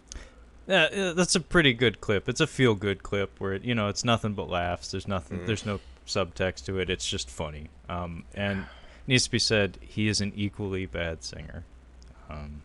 Yeah. He's a better singer than he is guitar player. I mean, I can't speak to that, but you actually play the guitar, so I trust your opinion on that. Thank you. So pyrotechnics. The We fireworks get to see window Elliot stunt. Yeah, Elliot likes to put fireworks in his movies. From the other clips we've seen of his other movies, we can tell that this is a reoccurring theme throughout his movies. He carries a mattress out into the yard, and he gaffer tapes some Roman candles and a variety of fireworks, basically, to a windowsill, facing outside. And basically, he's trying to do a stunt, a quote-unquote stunt, wherein he jumps from the windowsill through the fireworks onto the mattress. But the funniest part here is that he does it. It takes a couple of tries because he's scared, obviously. He doesn't want to jump through the fireworks, but they finally do it. But the best part of it to me was that he does the Flintstones thing, where he jumps out the window onto the mattress and then very hurriedly runs back into the house and does it a second time because the fireworks are still going. See, I was mad because I thought he was gonna jump through, dive through the window onto the mattress, but he actually climbs out and jumps onto the mattress. I'm that's disappointing, dude. I thought he was gonna. I would have just dove out onto the mattress. It was not gonna hurt. You'll be fine. One thing about taping fireworks to the windows while I was watching this, I was like, man, there's got to be, because they're doing this at nighttime, and there's fireworks, and it's not 4th of July. I mean, in Canada, I don't know what their Independence Day is or whatever. But at nighttime, these fireworks are going off. I'm like, there's got to be some dad just with the window open, the blinds pulled, just watching. He's like, he's got fireworks taped to the house. No, he's doing it again. Oh my God. We're going to call the fire department. He's going to set it on fire. I wonder what kind of tape he's using. I bet it's the dad's just trying to figure out what kind of tape is it? Is that gaffer tape? Is it duct tape? Is it electrical tape? I wonder what kind of tape that is. Is it electrical tape, or is it Scotch tape, or is it duct tape, or is it gaffer tape, or is it Gorilla Glue? Maybe? He's just trying to figure out which tape I should call him in the morning. Get to the bottom of that, Just pace in front of his house until he finally comes out. Oh, hey, I was going to ask you about that. What kind of tape were you using? I was going to ask you, what kind of tape were you using last night? I did get a chuckle out of him jumping out the window, then going back. Why didn't he just leave the door open? That's what I don't get. Actually, I noticed that he closed the door, so he made it harder for himself. But I mean, that is actually kind of resourceful to think on your feet like that. We should probably get more than one take of this, and the fireworks are still going, so let's fucking do it. Him crawling out the window it's like the difference between a front roll, which any child can and will do, and a front flip, which only crazy people do. And he did the equivalent of a roll, as opposed to a flip. 1987. Yeah, that's exactly how I have it written down. Yeah, well, the film actually is kind of divided up into chapters. In 1987, we get some reenactment footage that is shot fucking professionally. Yeah. This is some crisp 1080p footage, definitely shot with a real crew. And it's a far cry from what we've been getting up to this point, where, I mean, we get good images, but it's all shot verite style for the most part. It's all handheld, kind of shaky shit, fly on the wall kind of stuff. But this is a fucking movie. Basically, Elliot tells us a story of his dad driving him out into the woods. And Dad has a chainsaw, and Dad is cutting down trees for lumber for something. And apparently for a house, they're building a house for a house that they want to build. For a house. And apparently one of the trees fell in the wrong direction, and Elliot was standing in the bed of the truck, and the tree fell on him and the truck, and it put him into a coma. If a tree falls on a 6-year-old, he's dead. But go ahead. I'm sorry. So then we cut from that beautifully produced footage to shots of Elliot wearing a traditional Chinese outfit. I think it's called a changbao, standing in the woods. and he tells us that he was in a coma. He was in multiple comas, so he's better than Steven Seagal because he's been in more than one coma, and he came out of more than one coma. And he actually like explicitly compares himself to a superhero. And again, I'm like the whole time I'm thinking like, how can you not cite Steven Seagal as like your inspiration? like you and him are the same person. Probably the reason why Dennis Leary doesn't mention Bill Hicks as his inspiration because, if you Google that. Don't draw attention to the thing that you're biting off of. Severe head trauma. He's in a double coma. Napalm ghee and double coma are my the terms that I've taken from this. Napalm ghee. I will never get over that. That is one of the funniest things I've ever heard. Is that it's basically napalm. And he didn't think that was a bad idea. if he would have said he very casually throws it out there. If he would have thought, okay, styrofoam and gasoline, we mix that together, it'll make a good flame on the ghee, and he didn't know that that's how you make napalm. That's one thing, but he says it's the ingredients for napalm. I'm sorry, but it's the suicide ghee. So I was suspecting something like this because I was like, well, I kind of put out mentally challenged because I'm like, okay, I don't think he's mentally challenged. I think he might have had like some kind of accident or something. So I was actually kind of suspecting head trauma at this point. And when this started, I'm like, God damn it, everybody's just like kind of placating him or kind of like just supporting him because he has like really bad, head trauma, and he's never been able to function really well afterwards.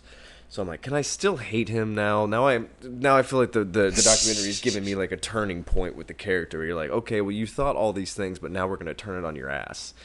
And now I'm letting up a little bit. I'm like, okay, there's something I didn't understand that was causing this behavior. So now I'm still not happy about him, but I'm not as harsh. When he gets to his trip to China, I go back on that. So, yeah, I mean, you get plenty of reasons to go back on that almost immediately, because immediately after that, he tells us a story about him fighting off a man with a knife on a bus. Thanks for sharing that. That was complete and total bullshit, but thank you. I've seen there's a video of a guy running through a mall in some kind of Eastern European country, and he's running from the security, and there's a guy that he's running towards. The guy is running on this man's left side, so he's about to come on his left side, as if he was oncoming traffic. And the guy takes his right foot, whips it around, and kicks this guy in the head. It's fucking incredible. It's like straight up Jean-Claude Van Damme kickboxer move. And this guy, I mean, he's obviously a martial artist. He's very talented. And it's just a really cool video. I'll send it to you. So I've seen that happen. And his description in the bus, I was playing it and I'm like, I've been in the bus, and if he was at the front and he had like something to hold on to and a guy pulls out a knife, I'm like, that's possible. He could just kick it out of his hand, and he doesn't say like, I did a roundhouse kick or something like that. He's just like, I just kicked it out of his hand and it went out the door. I'm like, okay, I could believe that. Did it happen? Maybe, but I wasn't totally distrusting of that story. But okay, we'll get there. Yeah. And then we get an interesting scene immediately following the bus story, wherein you'll notice that Elliot has a injured hand. I don't know how that happened. We never actually learned. We never find out how that happened. Yeah, but he is apologizing to Linda and I think the documentary crew as well for being out very late at night. And Linda narrates some footage of like Elliot apparently doing like location scouting or something.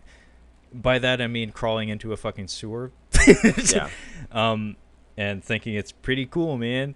And she's mentioning that she doesn't like when he disappears because she never gets good explanations as to what he was doing or where he went. And apparently it happens a lot. So some red flags are going up big time. And now he's packing to go to China. I still thought it was head trauma. I thought that she was still kind of talking to like, yeah, he has head trauma and he just goes and wanders off. You're not wrong in believing that, because a lot of weird shit can come from that. Yeah. But yeah, he's packing to go to China. He's ironing, and he tells us that he was able to pay for the trip from a credit card fraud claim. Someone stole his credit card, and somehow he ended up with a lump of cash. I think it was his car. Somebody stole his car, and he got the insurance claim. Ah, okay. Yeah, so he uses that money to go to China. And he tells us that he plans on filming in China. Yeah. And I thought it was a good idea. He also... No, of course it's a good idea. I mean, you're in fucking China. Like, get some good forest shots. Get some exotic locales, add some production value to your no-budget film. And at this point, he also shares with us that Linda apparently has a stalker. They've been getting creepy phone calls at the house, and at the house. And for the first time in this entire documentary, we hear the director speak from behind the camera. And he asks a question. He basically leads Elliot on a conversation. It's a very important moment, and we'll get to exactly why that is, but we'll get there when we get there. He's doing the Dennis system. Are you familiar with the Dennis system? I am not. What is that? So Dennis is a character from It's Always Sunny in Philadelphia. He has a narcissistic personality disorder. I believe he's been diagnosed by psychiatrists and stuff, like just from the way his character is portrayed. Just it's a fictional character, but he has a system for courting ladies that he thinks makes them fall in love with him. And it's part of his name, Dennis. The first is demonstrate value, where he hits on somebody and he's like, yeah, I'm actually filling a prescription for my sick aunt, and he's hitting on the pharmacist.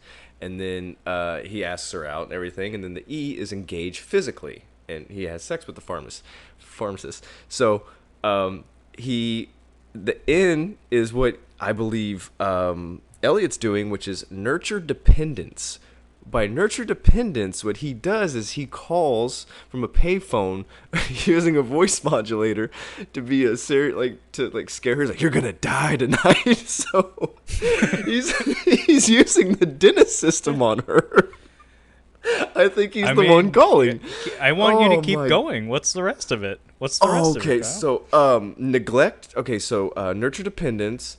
Neglect emotionally, where he gets very distant. That's the N and the other N in the Dennis system. The I is inspire hope. So he goes and apologizes and everything, and I think he hooks up with her again. So he's just like, listen, sorry, I was so scared before. Please just give me another chance. And she's like, I get why you were like, you get where it goes. But the S is the best part. Separate entirely.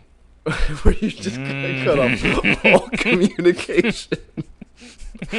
The show is brilliant, but the Dennis system is one of the funniest things that show has done, and this guy, I believe, might be doing the Dennis system on poor Linda. Did you just have a light bulb moment? Yeah, Your face told me. When you were talking about the stalker, and it hit me because I was like, I think he's the one calling, and that clicked. I'm like, oh my god.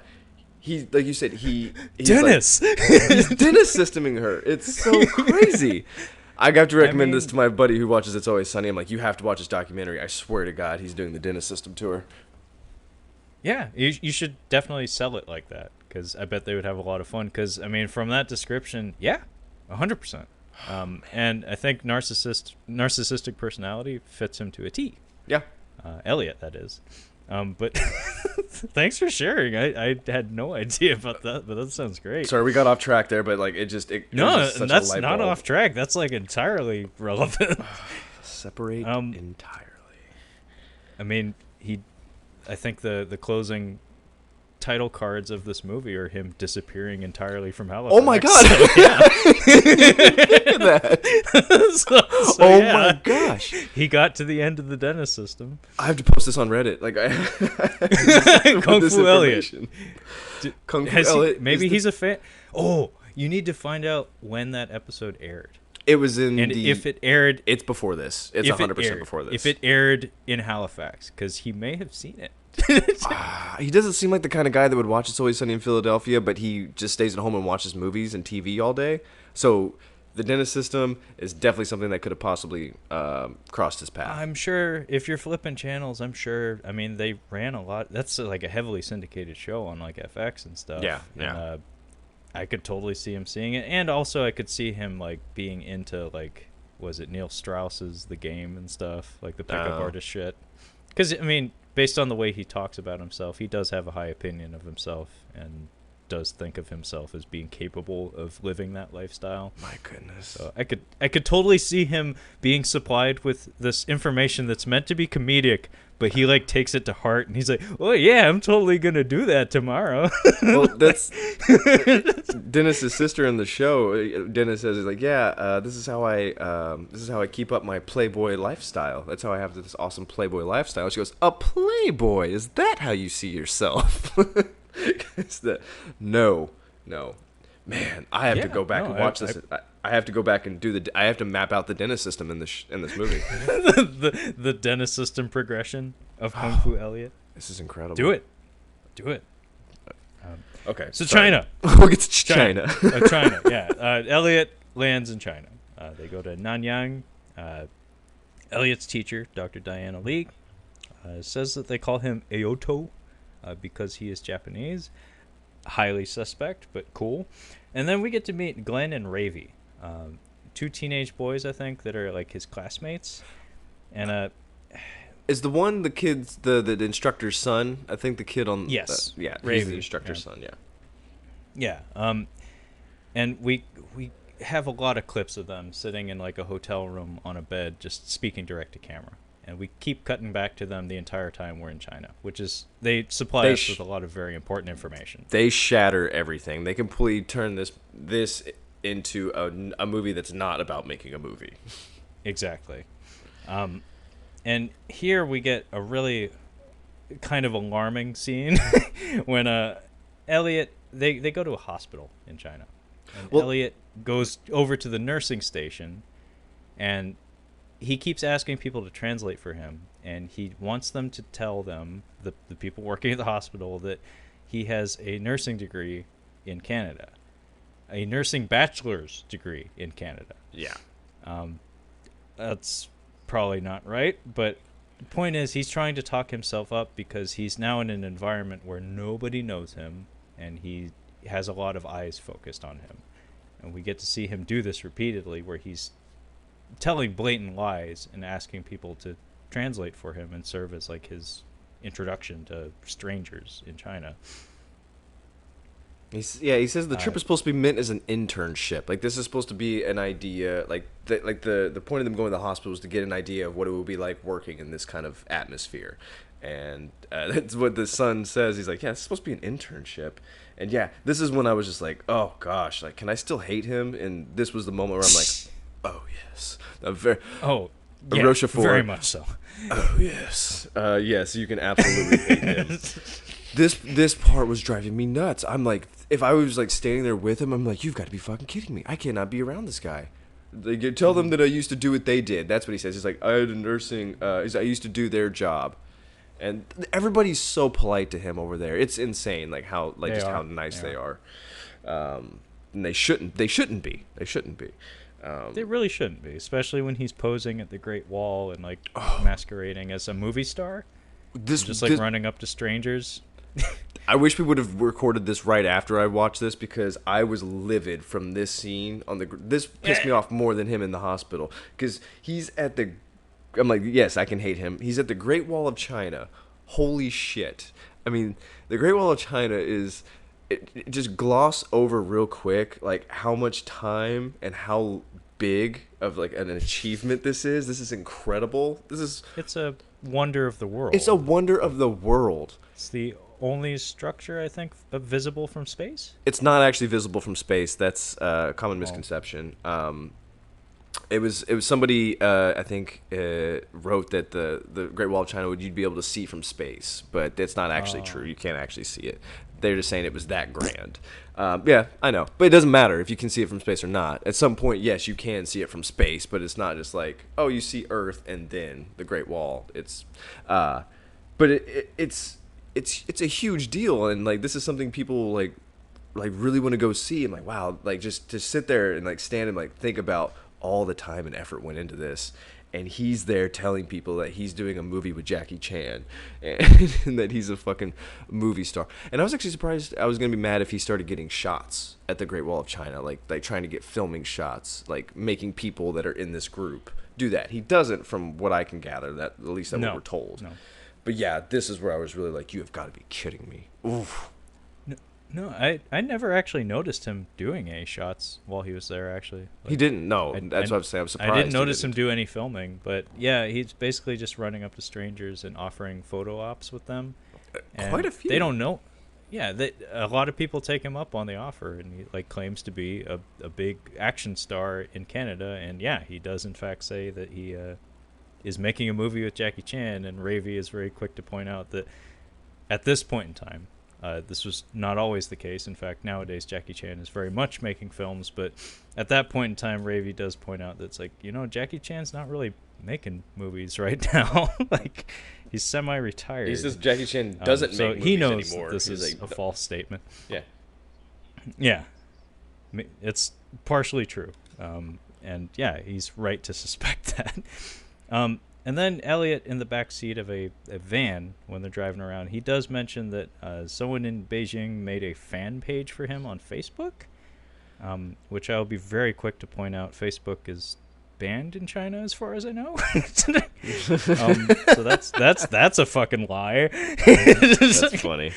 And then we get to see him get a massage, and he's like chatting with the gal who's like doing, it's like a upper body massage, so like shoulders and like fingers and stuff, and he mentions that the gal that gave him the massage gave him some sort of Buddhist wristband, like a bracelet. It's this neat little charm, and he has a comment here that is pretty fucking incredible, where he's like, I don't know how people can live here, because like I would lose my mind with all the beautiful Asian women everywhere. Yeah. He's like the frumpiest of Chinese women is like miles better than like the women in Canada. Yeah, the best women in Canada. I was like, what? That's not true. But I mean, he has a thing. He's got his thing, and you can't really take that away from him. So I sent you a picture of who I think Elliot looks like. He's the closest that I can think of. There's a writer and actor by the name of Dino Stamatopoulos. He's a Greek gentleman. Used to be a writer for Conan back in the day. I believe he's still a comedy writer, and he's very funny on the show Community, as I've told you need to watch, for crying out loud. But that's the closest that I could find of anybody he even resembles. So I feel bad for the people that are like accepting his autographs and such, because they're like, oh yeah, I met somebody famous today. And they have, oh, he's just so stupid. He's closing, dude. But I will give him that. Like he is like, it's one thing if you bump into somebody and you strike up conversation, you both just kind of like hit it off, and that's one thing. He is just actively searching for ass. Like it's not like, yeah, he is not shy about running up to random gals on the street and saying hello. And at this point we get like probably the big turn, I guess, in the movie, and it's delivered by Ravi. It's just interview footage of him and Glenn sitting in their hotel room, and it's just a quick cut of Ravi saying, so do you want to ask us what happened the other night? And I wrote down what happened the other night. What happened the other night? Tell me what happened. Oh, like so edge excited. of your seat. I mean, so much has happened up to this point that's like, I need to know, like, what the fuck happened? Like, there's more. It's like, so here, Kyle, how about you tell us what happened? Oh, I will let you know. So I guess he comes up to Ravi and he's like, hey, I need you to translate for me again. Oof, Jesus. So he's like, I need you to translate for me. This is the lady that I met at, which lady was this? Was this the, where he goes to get his, this masseur? He's like, yes, this is the masseur. And he's like, yes, that's me. He's like, okay, tell her to come tell her to come meet me at my hotel room, basically. And, I guess she does. And we get a shot of, her leaving his hotel room, and, we get another shot of him on his bed in his underwear counting money. And we're like, oh my goodness, dude, could you have made it a little less obvious? And he's like, I'm counting my money just to see how much I have.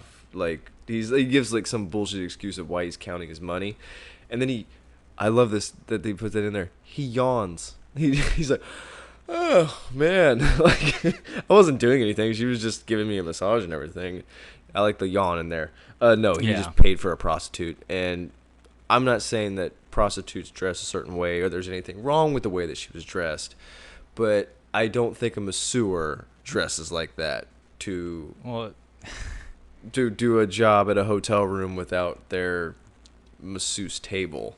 Yeah, you don't need those heels, and usually you bring a table. Mm-hmm. The heels and no table were kind of fishy. Well, I mean, the thing that Ravy mentions is that Elliot hands him the phone saying it's the gal from the massage parlor. It is not the gal from the massage parlor. It is somebody ordered through a service of some sort. He is cheating on the woman who is supporting him while he's in another country. Uh-huh.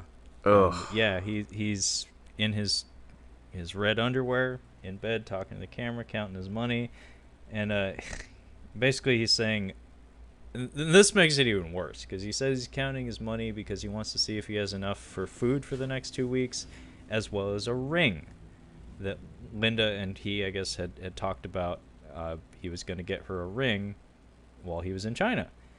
And then we cut from that to the White Horse Temple, which Dr. Diana Lee tells us is the oldest temple in China.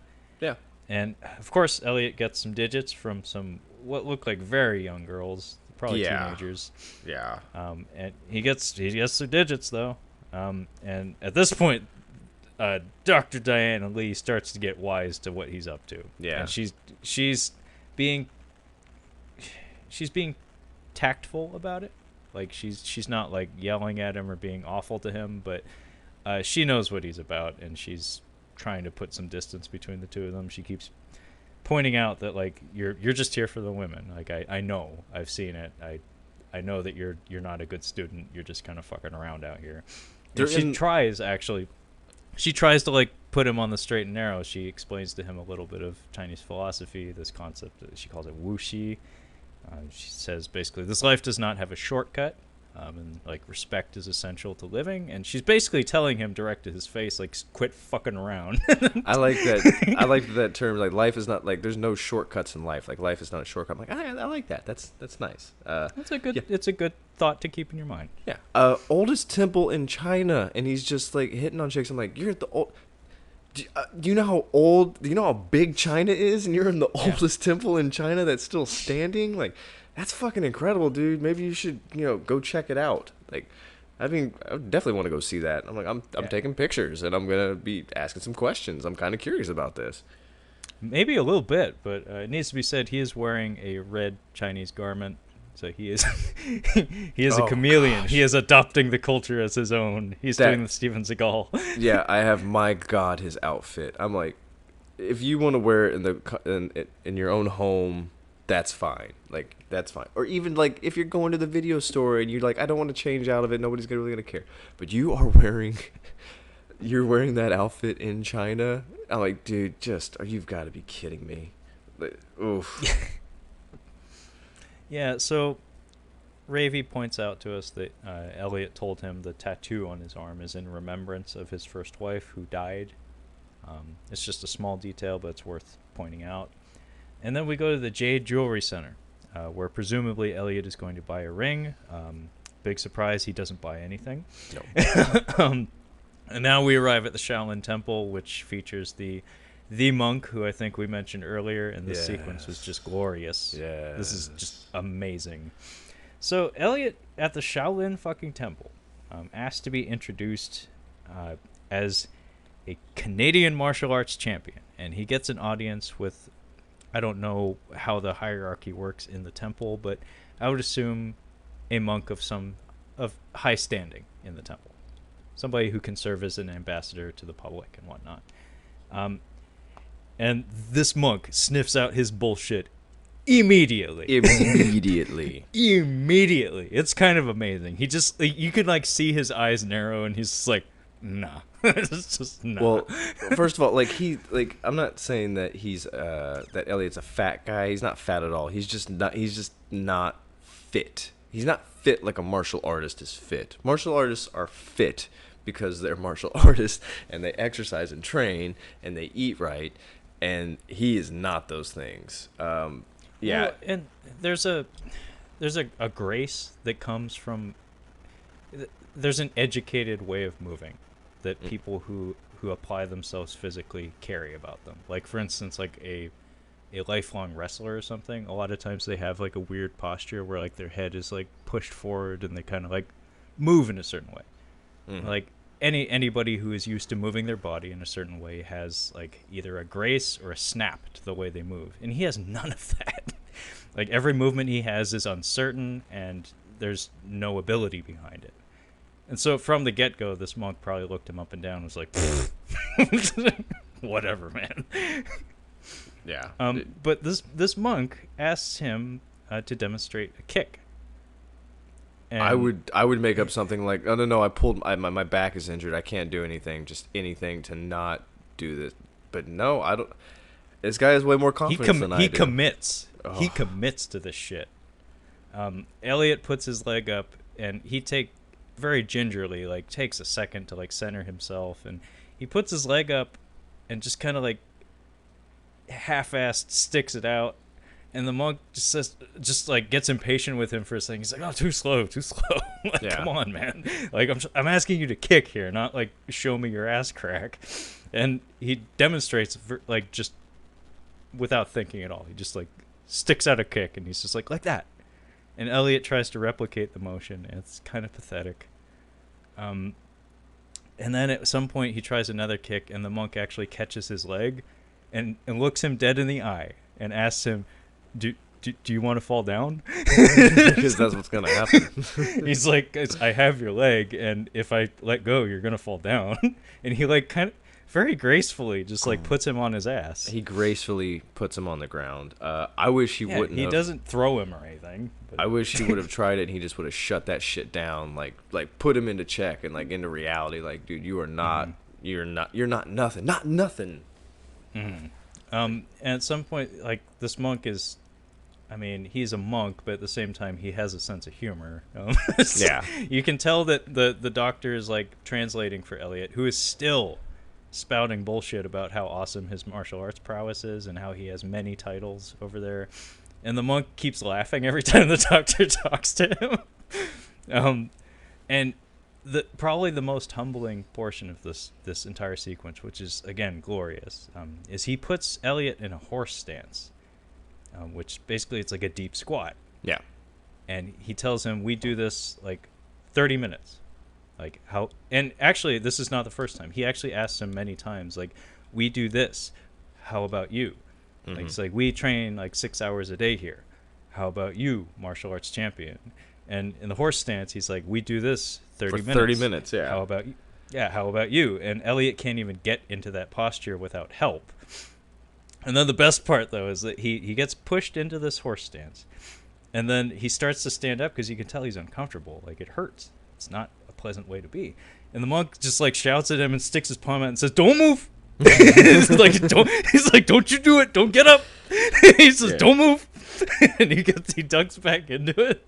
It's actually like, oh fuck. It's actually more difficult because like deep squat is easier to do than what this is. This is like a quarter squat. And actually, one of the things you do in Olympic weightlifting, you do front squats like this. You do 1 1/4 squats where you go down, come up a quarter, back down, then up, and they're holding it like it's really difficult to do. I tried it when he did it. I was like sitting there standing. I'm like, okay, I can see. Like, I can't do that for 30. I could do that for 5 minutes tops, I'd say right now. He can't even get into the position. I'm like, oh, this is embarrassing. It's gonna be the new workout sensation, the 30-minute Shaolin monk deep squat or quarter squat, the 30-minute quarter squat. I want to look into what it does exactly. I'm sure it helps with like lactic acid fermentation. Like if you're working a specific area and you're pulling blood to that area, it probably helps develop those muscles. But I'm not entirely sure. That's just what I'm assuming. But I kind of look into it. I'm curious. I'm like, what do they do that for? I don't know what the practical purpose of it is in terms of martial arts ability, but I know mental agility. Building, I think it has a lot to do with pain tolerance and discipline. Makes sense. Like, I mean, you as a traditional martial artist, you have to eat a lot of shit. It just comes with the territory, and yeah, I could totally see people telling kids like, do this. It's like, why? Because I said so, motherfucker. Just like eating a lot of shit, metaphorically speaking. Yeah. Don't you know that's the best way to build up your strength? You gotta eat a lot of poop. Yeah, I love. Yeah, the Chinese monks, great scene. He even says to the instructor afterwards, he's like, "Well, I did a few things good and I did a few things bad." And he's like, well, overall, it came out okay. I'm like, what? You did? Are you fucking? Did you see what happened? Yeah, you got a couple of numbers, but as far as being a martial artist, you failed 100%. So you should probably just put that dream behind you and maybe try to go to film school or something. Yeah. He gets back from China and. He pulls his bag out and he's like, yeah, look at this. The bag's breaking because I've got so many presents for you in there. I'm like, okay. If he actually like went there and got her some stuff and she's like, yeah, right. Like you actually did get me something. Like, yeah, right. There's no presents in there. But he starts pulling out a lot of stuff. He gives her a hat first. And I'm like, okay, so he's got her a present. She's like, I told you not to get me the hat. I did not want this hat. I don't know what the hat means. I don't know what it's supposed to be. Why she specifically didn't want it. But she doesn't want it. But what does he pull out for presents? This is sad because this is like an example of, as a heterosexual male with a lady friend, there are certain things that are just not done. There are certain expectations that I think it should be at this point pre-programmed into your genetics that you just understand that if you do this, the other party will not be pleased with you. Yeah. Chief among those expectations being, if you are told to get a ring, perhaps one should consider getting said ring. So he opens up his bag and he bought wedding clothes for himself, which he tried on, and then he said he got a dress for Linda, which maybe it fits, maybe it doesn't. We don't know. Linda does ask about the ring. He says it was too expensive. I didn't get one. So she's not getting a jade ring. At this point, I would imagine from an emotional standpoint, she's just kind of like shut down, where it's just like, I don't care what else comes out of that bag. The one thing that I asked for isn't in it. Well, she also wanted a jade. He bought a lot of... I was going to say, they're in a place where she wanted a jade ring, and I would assume that, I guess, good jade's probably hard to find in the U.S., or is it like ivory, like we just don't sell it? I don't know. But yeah, he's in a jade store, and yeah, it's unfortunate that he didn't get something for her there. And it's really sad because she says, like, the ring's important to her because it tells people that you're spoken for, that you're with somebody, and I understand that, and it's really unfortunate that he didn't get her one. Also, remember that this is a woman who was married previously. Yeah. And I don't know if it comes out here or later in the film, but I guess her dude ran out on her and started seeing someone on the side, and they split up for a long time before. I don't know if they even officially divorced. So in terms of like trust issues and stuff like that, she's got a lot of stuff in the basement. But I'm sorry, I commitments obvious. Oh, but Elliot bought a lot of movies when he was in China. I don't know if Elliot knows this. I do, but DVDs usually have region encodings, and a lot of Chinese DVDs are region 3, and I don't know if those movies he bought will even work on his home player. We going through going through Asia. We bought a lot of dudes. I didn't buy any. I'm not buying them. A lot of dudes bought a lot of bootleg DVDs. I watched a few. They weren't very good, but yeah, I don't think he realized. Were they cam videos where somebody sat in the front row and shot the movie screen? Back row, but yes. Back row. Nice. Yeah, they must not have laws over there because Thailand, they were just like throwing them out. They do not give a fuck. China copyright laws, as far as I know, are highly dubious, if they exist at all. But VCDs were really big in Asia around this time. He's got stacks of movies. He's got like 2 stacks. He's got an enormous amount of movies. It's ridiculous. Well, yeah, he pulls out some more clothes for himself. Again, more clothes for himself. A lot of clothes for himself. And the last thing that he pulls out of the bag is he notices that, like, oh, hey, there's a whole nother bag of movies in here. So I guess he bought a lot. And then the capper to this scene, though, that was a small thing that I didn't actually notice the first time I watched it, is that it's like emotionally like kind of wrenching in some ways. Is he's finished pulling the shit out of his bag and he's like settling in at home, and he draws attention to the bracelet from the gal at the massage parlor, and he's like taking it off along with his watch, and he's like, oh yeah, I got this thing in China, and then he's like putting it down next to his watch. It's like, Linda's right there, and we the viewer know where that came from and what that means, and it's like, damn, that's good filmmaking. Fuck. And this is where the turn really, really starts to escalate, because we get some footage of Linda just looking exasperated, and she is getting fed up. She wants to finish the movie. She really wants to finish the movie because in her mind, it's important to complete things, and if the movie's done, then maybe Elliot can focus on, getting a job and helping her with the financial stuff and, fully committing to her because he won't have the movie. And holy shit, we get this really, like, you want to talk like a spat when she is in the police chief outfit. Yeah. That was intense. So they're trying to film a scene, just the two of them. And Elliot tries to dress the set, and it's basically set, quote unquote. It's a child's desk. It's a child's desk with a few props on it, so it's supposed to look like a police chief's desk or something. And Linda is playing the police chief, and it's entirely one-sided. She just rips into him and everything that he's doing in that moment, like in trying to make the scene work.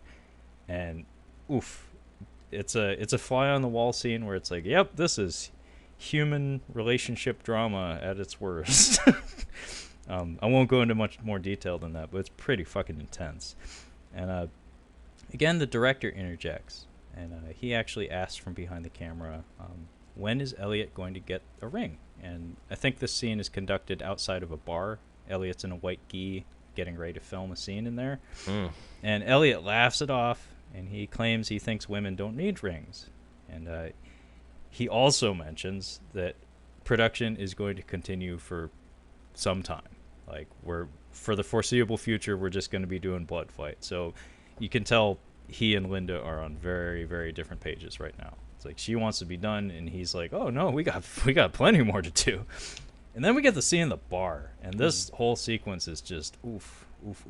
This is very uncomfortable. So the bar scene, he has a friend of his there, of some kind. I think both Blake and Blair are there, by the way. Yeah, it looks like they're there to like chill and hang out, but also they're gonna film a scene on a pool table, and there's a lady there who is, how do I put this delicately, busty. She's very voluptuous. She's big boobs. And Elliot has asked her to put on this outfit. And she's like not really into it at first. She's just like, okay, like kind of laughing it off. And she goes to put it on, and like I guess she couldn't wear a bra or underwear in it, so she's kind of embarrassed. So she's like, she just wants me to take a look at her with it. And you get some audio of him, and he's like, oh man, I wanna fuck you right now. I'm like, dude, are you kidding me right now? and yeah, it's very uncomfortable. He has a scene with her, and I think she's using a real glass bottle for this scene. I think so. Oh I don't my think it was a prop gosh. one. Dude, this guy is nuts.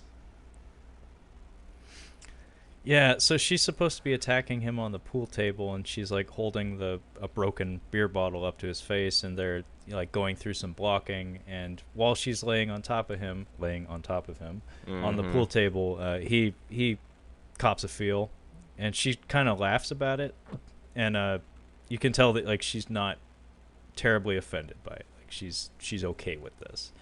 And the two of them kind of like roll around on the pool table, and you can tell this went on for a little while. And some masterful editing here. As a documentary, that's what's interesting about this movie, is that there is some controversy about it because some people think it's fake. Again, both you and I don't think that's the case. And B, some people think that either the director should not have interjected, like should not have inserted themselves into the narrative, or they could have gone about it in a different way, because editing a documentary can completely change the narrative. There's another documentary I want to have you watch at some point, not for this month because it's not about making movies, but it's The King of Kong, and one of the knocks on it in some people's eyes is that it's edited in such a fashion as to create an unflattering narrative for a lot of the principal people in it. So it's like if they hadn't edited the footage they had in such a way, if they hadn't placed it in the sequence they had, or like done the timing of certain shots the way they had, certain characters would not have been portrayed to the audience the way they are. So what happened isn't entirely what the film presents to us. And Kung Fu Elliot's case, the editing that I'm talking about here is that we intercut footage of him rolling around on this pool table with this gal, like grabbing her boobs and laughing about it, while Blake and Blair watch, by the way, with footage of Linda looking very concerned and bored and worried at home. You're doing chores. Yeah. So this is like, this is very good filmmaking in the sense that it creates an emotional reaction. It makes us sympathize with Linda because we see that she's alone at home, and meanwhile her guy is doing this. Whereas if you change the sequencing of this in some way, it would probably have a lot less impact and probably change the way you look at both characters. Yeah, I have, and he's hitting on the lady in the scene. I hate him so much. Like, this is really like, he's hitting it out of the park now. I'm like, this guy is scum. He's an absolute piece of shit. So yeah, we, after we hate the fuck out of him, we were revisiting the Napalm Gi. And so I'm even more excited this time. So I'm like, oh, it's going to happen. We're talking about it again. And I had a real Anchorman reaction, because at first she was pretty iffy about him doing it. She's just like, no, I don't think it's a good idea for him to do it. I don't think he should really do it. But now she's like not wanting him to do it at all. And I had like an Anchorman reaction. It was jokingly, like this wasn't sincere, but do you remember when he's down in the bear pit with Veronica Corningstone? I can't remember her last name, but he's like, "Oh, it wasn't you that set me up. It was Wes Mantooth." And she's like, "No, it was me." And his response when she says that, no, I don't want him to wear the gi, I'm like, you bitch! Let him wear it. Let him wear it, please. Like, don't take this away from him. Oh, I'm gonna punch you in the ovary. I'm gonna punch you right in the mouth. Let him wear the napalm gi. Oh man. I feel like at this point the directors even have to be like, okay, listen, if you wear the napalm gi, you're going to be in a full body cast for a while, and your skin's never going to grow back. Like, that's what's going to happen to you. At this point, I think a lot of the footage we're seeing was probably shot chronologically. So at this point, they've probably been with him like a year and a half or something. So they're probably just like at the end of their rope, like, fuck, man, set yourself on fire. I don't give a shit. Yeah. Just one choice quote I pulled from this conversation was Linda. She refers to the film as, "This is not a jackass movie." Yeah. The air quotes, Well, just the pacing of that. I've never heard that word. I've never heard the word jackass pronounced in that way. Jackass. Jackass movie. You It are a doesn't work. jackass, but this isn't a jackass You are a movie. jackass. Yeah. You put the wrong emphasis on the wrong syllable. No, this isn't a dumb fuck movie, but you are a dumb fuck. Yeah, that would have worked. So at this point, Blood Fight is put on hold, which Indefinitely. indefinitely, because a truck backed up into the gym where the finale was going to be staged, and I guess the interior is just a mess. So they cannot film there. And immediately, Elliot decides to get to work on movie number 4. It's like, in lieu of, whenever we get that location back, I guess we're just going to start the next movie. And it's going to be called International Hero. And this is another very well-edited sequence where... So I've emphasized enough at this point that Linda wants the movie to be done. And now we know that not only is the movie not going to be done for the foreseeable future, without a pause, we're jumping into the next one. So she's trapped.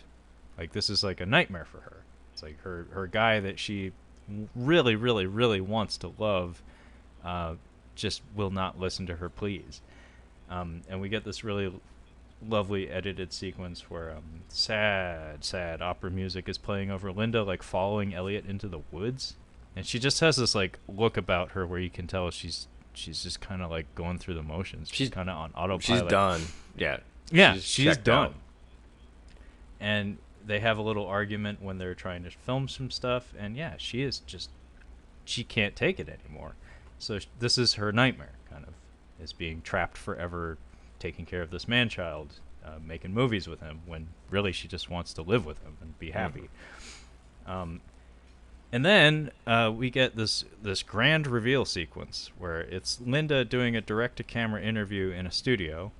So it's like black background with just some key lighting on her. And she fills us in of the fact that Elliot has a history of lying. I don't know when this interview was recorded, maybe after the fact, I would assume, maybe. But yeah, we get to see some footage of some young Asian women playing music in Elliot's home, presumably for use on the soundtrack of one of his movies or something, and he definitely has eyes on them. Mm-hmm. Linda tells us that the tree falling on Elliot was kind of false. Apparently it fell near him or something, and he did suffer a head injury at some point. And an important note that she kind of glosses over, but it stood out to me, was that apparently he had to wear a helmet through school. Mm-hmm. That is going to make for an interesting adult, is having a chunk of time wherein you had a helmet on your head, because kids are not going to treat you well. They're the worst. Yeah. Oh yeah, yeah. So that's that, and probably a concussion. Probably going to make for an interesting individual. Yeah. She also tells us that Elliot was never married. In fact, I was going to say he was married, but she didn't die. Yeah, she's still alive. His parents confirmed that whoever he was with is still on this earth and is very much alive. And at this point, Elliot says the thing that I mentioned earlier. And I did not actually write it down verbatim, but he basically mentions that at certain points in your life you find yourself being lonely, and you just want to hold on to anyone who will reciprocate that, who will tolerate that.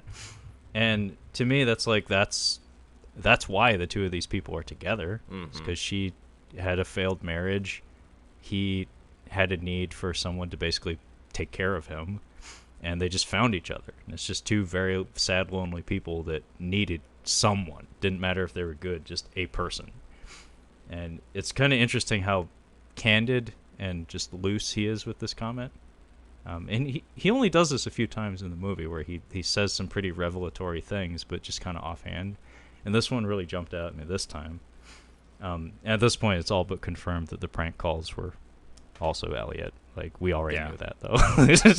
The dentist system taught us nurture that. dependence, yes. And now we start talking about porn.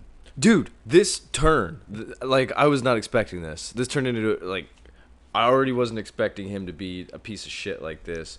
But this just completely turns the film. Like, what are we talking about? Well, usually a heel turn is quick. This is like a semi-truck, like, going all the way around the block. I feel stupid for not, like, expecting it, because I'm like, it was right there the whole time. I didn't even think about that. She mentions that he likes to film porn. He's like, no, I don't film porn. She's like, yes, you do. She's like, yeah, you do. Like, it's an accusation. Yeah, he apparently films. He has he calls it like an erotic horror reimagining, I think his friend says. He films porn in Blake's apartment, and Blake is like, yeah, I have to cover. He brings these girls over here, films having sex with them, and then I have to cover for him, basically. So yeah, this whole time Elliot's just been filming porno in Blake's apartment. Yeah, it's maybe the only time in the movie where Blake actually sounds genuinely, like, upset. Like, he raises his voice a little bit, where he's like, I have to cover for him. It's like, you can tell he's not happy about it, but he maybe lacks the will to do anything about it. Also, he's in the pornos, by the way. Yeah, I mean, you can... Not as a porn actor, but as, like, a slasher villain or something. TV repair guy. The pizza guy's getting at the TV repair guy's like, oh, I guess there's no need to fix the TV right now. I'll let myself out. Yeah, and I guess the movie that we get to see footage of, well, actually, there's a few. We get to see a few of Elliot's pornos, and the one that they're currently filming, though, when the documentary crew is present, is called Ouija Board from Hell. And Blake is like a masked killer with a knife. He's actually kind of scary with this mask. He's fucking terrifying when he's in that strobe lighting. Yeah, when he's doing his, like, serial killer, like, psychopath babble. Like, holy crap, he's genuinely unsettling. Yeah. But then we cut to a scene of Elliot on the phone, and a lot happens, like, in a few seconds. So I didn't write all of it down, but basically we just like fade up from black, and he's on the phone. He's like, careful, moving forward. Just saying. Yeah. Basically, he's just listing off a bunch of, like, kink parties that are going on, fetish parties, and so he's aware of, like, a half dozen of these in the neighborhood or something. If somebody wanted to call out being a genuine documentary, this is the one scene where I'd be like, I don't know about this. How does he know about so many fetish parties? Well, that doesn't seem possible. Funny you should mention that. You should mention that, because in the Q&A section with the directors that I listened to after, like, on the bonus features on the disc, they actually are asked, like, who is Elliot, and like if I wanted to get in contact with him to, like, verify that he's a real person, like, how could I reach him? Apparently he lives in Mongolia now and is largely out of contact, but the directors state that the only reliable way they know to get a hold of him currently is through FetLife, which is apparently like a fetish forum, like, message board. Oh, apparently nice. he's a loud and proud like resident on that board, and his username is White Lightning. So so if you want to look him up, you can. But I mean, if he's been frequenting that board for quite a while, and they have, like, a Halifax section, I would imagine he'd be up to date on what kink parties are going on where. But one thing he's not up to date on is his shots. That dude has got something. Oh yeah, no joke. I know a dude that doesn't wear a condom when I see one, and White Lightning does not wear a condom. So Elliot starts, like, suiting up, like, literally. He, like, puts on a suit because he and Blake are they're gonna go out to a party, and he mentions here, I think everyone deserves to be somebody in life. And the director asks him, clearly you're delusional. He doesn't say that, but, like, at this point, that's got to be what he's thinking. But he asks him, like, so is, like, reality a nuisance to you sometimes? Mm-hmm. And Elliot, in more words than this, basically gives him an emphatic yes. Like, you can... Basically, Elliot tells him some pretty dark shit here. Where, like, sometimes real life really, really sucks. And it kind of tells us that Elliot's probably not a very happy person. No. So escaping from his reality is of prime importance, even if it's not rational. And then Blake tells us direct to camera that Elliot has some jobs lined up for him, some acting gigs in China. And again, the director, we get to hear him from behind the camera say, you're not going to just like take Elliot's word on that, right? You're going to actually contact these people before you fly over there. And Blake's like, oh yeah, I should probably, talk to a somebody. guy. Yeah. I should probably like talk to a guy, or find out for sure. Do a Skype or something. And then they go to, I think it's like an S&M party or something. It's not a party. It's like not. 5. It's like 4 people in an apartment. It's 5 people that would most likely go to an Insane Clown Posse concert, hanging out on a Saturday night, and I'm sorry, like maybe it's just me, but like if I'm going to like some kind of quote unquote fetish or sex party, I need better lighting than this. This is really like a really, really bright overhead lighting. I'm like, come on, guys, it needs to be kind of dim, maybe even candlelit, safely candlelit. Like this is amateur, man. Yeah, like, it's really lame. You can tell that the 2 gals are the only people who are actually into it. Everyone else is just kind of like, it's like a pool party situation where everyone's kind of like dipping their toes in, and they're the only 2 people who actually got in the pool. No, it's like going to like a party. You're like, oh yeah, we're gonna do this. We're gonna have a party over at this house. It's like post high school. Everybody's like 19 or 20. Nobody's 21. You're like, fuck yeah, let's get drunk. You're like, oh, nobody's 21, so we don't have any alcohol. You're like, well, what the fuck are we gonna do? Just sit here? Like this is what this feels like. Like, well, I'll have her get naked, and then the other one will just kind of like slap her a little bit, and like. All right, I'll stick around for a minute, but like, this isn't my Saturday very night. much the reaction. Just like, huh. Yeah. Like, everybody's just kind of like, eh. So you want to play Parcheesi? Yeah, and then they leave the party, and you can tell that like neither of them was terribly fulfilled with the experience, but they went, and it meant something to them. And then we get our grand fucking finale. Well, before they went to the party, we get like a little, the screen goes black and it says, Linda is out of town on a business trip. And I'm like, motherfucker. Like, this guy is not going to be a good boyfriend. And I was 100% right. He's like getting suited up to go to a kink party, like immediately, without even like, without blinking. He's just like, as soon as she left, he was like, where are we going tomorrow? We got to figure this out. I got 6 parties today. We're going to all of them. So while she was out of town, she returns, and the neighbors let them know, like, hey, last night at about 1:30, some lady went into your house, and I guess they know Linda, that she probably talked to them, like, hey, let me know if anything fishy happens or something like that. But they let her know.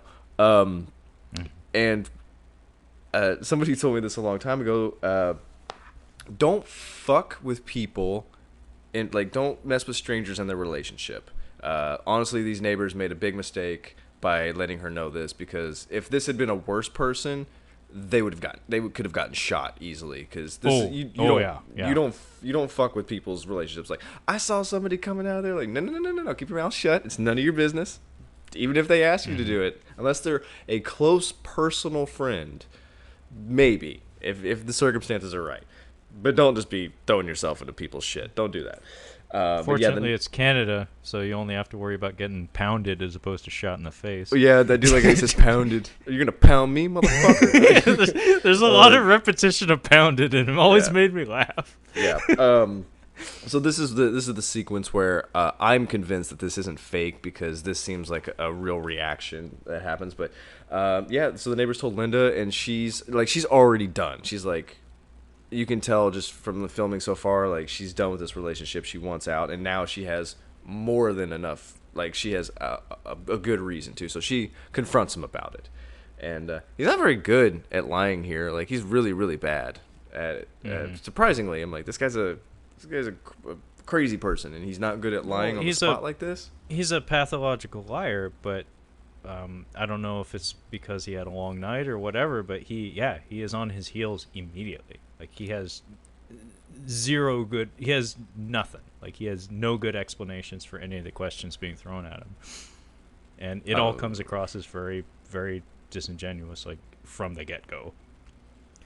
But yeah, Linda confronts him, and immediately Elliot's claim is that the girl who was at his place, and again, this does nothing to, like, get him off the hook. No. He claims that the girl was a classmate of his that was at a bar, like, just up the hill or something. That doesn't change the fact that a woman came into your home at 1:30 and was dropped off by a car. It's like, you didn't, like, walk them in or whatever. Like, they were dropped off by a car and they went into your home at an obscene hour of the night. And like, the way you can tell, like, this is an escalation of things is, I think for the first time he drops a couple of F-bombs here, and it immediately, like, changes the tone. Like, it needs to be said, this is like actually, like, tense. Like, from an emotional standpoint. Like, I was very uncomfortable watching this. Because it was, like, genuinely unsettling. And, he drops a couple of F-bombs, and hearing that come out of Elliot, who's been so mild throughout the entire movie up to this point, it's like, oh, like, we're at a different level now. Well, yeah, he's caught now. Like, he's caught up in it, and she's not buying anything that he's saying. And yeah, he's cursing, and his demeanor changes, and he's like, I'm gonna go fucking tell those kids to, like, mind their fucking business and quit lying. And he goes over, and him pounding on the door, I'm like, oh no, this is real. Shit just got real. And yeah, he screams at these, like, they look like teenagers or young adults, like they're pretty young. And yeah, it doesn't go over very well. I appreciate the documentary guy. He's just, like, kind of peeks his head, like, peeks the camera out the front door and just kind of films from over there at first. But then they go over there and they diffuse the situation somehow. I'm not entirely sure what happens, but they get him back to the apartment. Well, Linda, I think, followed him out there. Yeah. And probably, like, tried to calm him down and, like, take him away from there. But, based on what we saw of his interactions with the monk, even in circumstances like this where he's cornered, I could totally see Elliot being the kind of guy who would actually throw on somebody, because the power of, like, self-belief is not to be discounted in any way. Like, if he believes that he can pound people, I could totally see him trying. So I think he could beat some ass. I would not have been. Yeah. I don't know if it would be effective, but he would initiate. He may not be a very good fighter, but I can tell you one thing: he's gonna get some good blows on those kids, and he's gonna be hard to pull back. Like, he's gonna flip a switch, and he's gonna be an animal. Like, hey man, if Hey Arnold taught me anything, it's that, sometimes the best counter for strength and ability is crazy. Yeah. But yeah, there's some more repetition of pounded. Basically, he's saying that if the neighbors quit, sticking their nose in his business, he's gonna fucking pound their heads in. And now the director starts to intercede. He asks Elliot what happened, and Elliot tries to pivot a bit, and he tries to place the blame on the neighbors. He's like, "Oh, they're making stuff up, like, fucking assholes." And Linda mentions that she knew about the party that he and Blake went to, by the way. So that's more fuel to the fire. So, like, things are just piling up here, and it's intensifying very quickly. And at some point, Elliot tries to blame Nova Scotia. he tries to blame Nova Scotia. He says, like, it's the wretched hive of scum and villainy. Basically, he says the worst people in the world are from Nova Scotia. I'm just surrounded by awful people. It's not my fault. It's just this place. It's filled with garbage people. And then we get, like, the proper end to the film, and that would be the director, I guess, deciding to gang up on Elliot. Like, he starts to, like, the pressure that Linda's applying, he steps it up, because he actually leads the conversation in a direction that definitely would make things explode, and they certainly do. He says to Linda, like, hey, so Elliot's been telling me that the gal that he met at the bar, one of his classmates, was communicating with him around that time, around like 1:30 in the morning on Facebook. So obviously, if you like pull up their accounts, you'll see the messages they posted to each other. So she pulls up Facebook, and there are no messages from that time frame. And you can tell Elliot is like, he knows what's up. Like, he knows there's nowhere else to hide. And there's a lot of crosstalk that's happening here. There's a lot of overlapping audio. But Elliot throws out there, like, he says, like, hey guys, can you back off? Like, I don't want to talk about this right now. And the director tries to like talk back a little bit, and Elliot shouts at him like I'm gonna pound both of you guys if you don't shut up right now. And Kyle, do you remember what the director yelled at him? He's like, "You're gonna pound me?" Like, he's like, "You want to pound me, bro?" Like, he says, "You're gonna pound me? Fuck you!" Fuck you. Like, yeah, try it, motherfucker. Elliot, yeah, from behind the camera, you just hear this voice: "You're gonna pound me? Fuck you!" Yeah. And then Elliot screams at them, "Get out of my house!" And he hops up from the couch, makes a run at the camera. Like, we see what the camera sees, and it's not much, because Elliot is apparently on top of somebody at this point. And there are just some primal screams and a lot of repetition of "get out of my house," and the director's voice is saying, "Calm down, Elliot."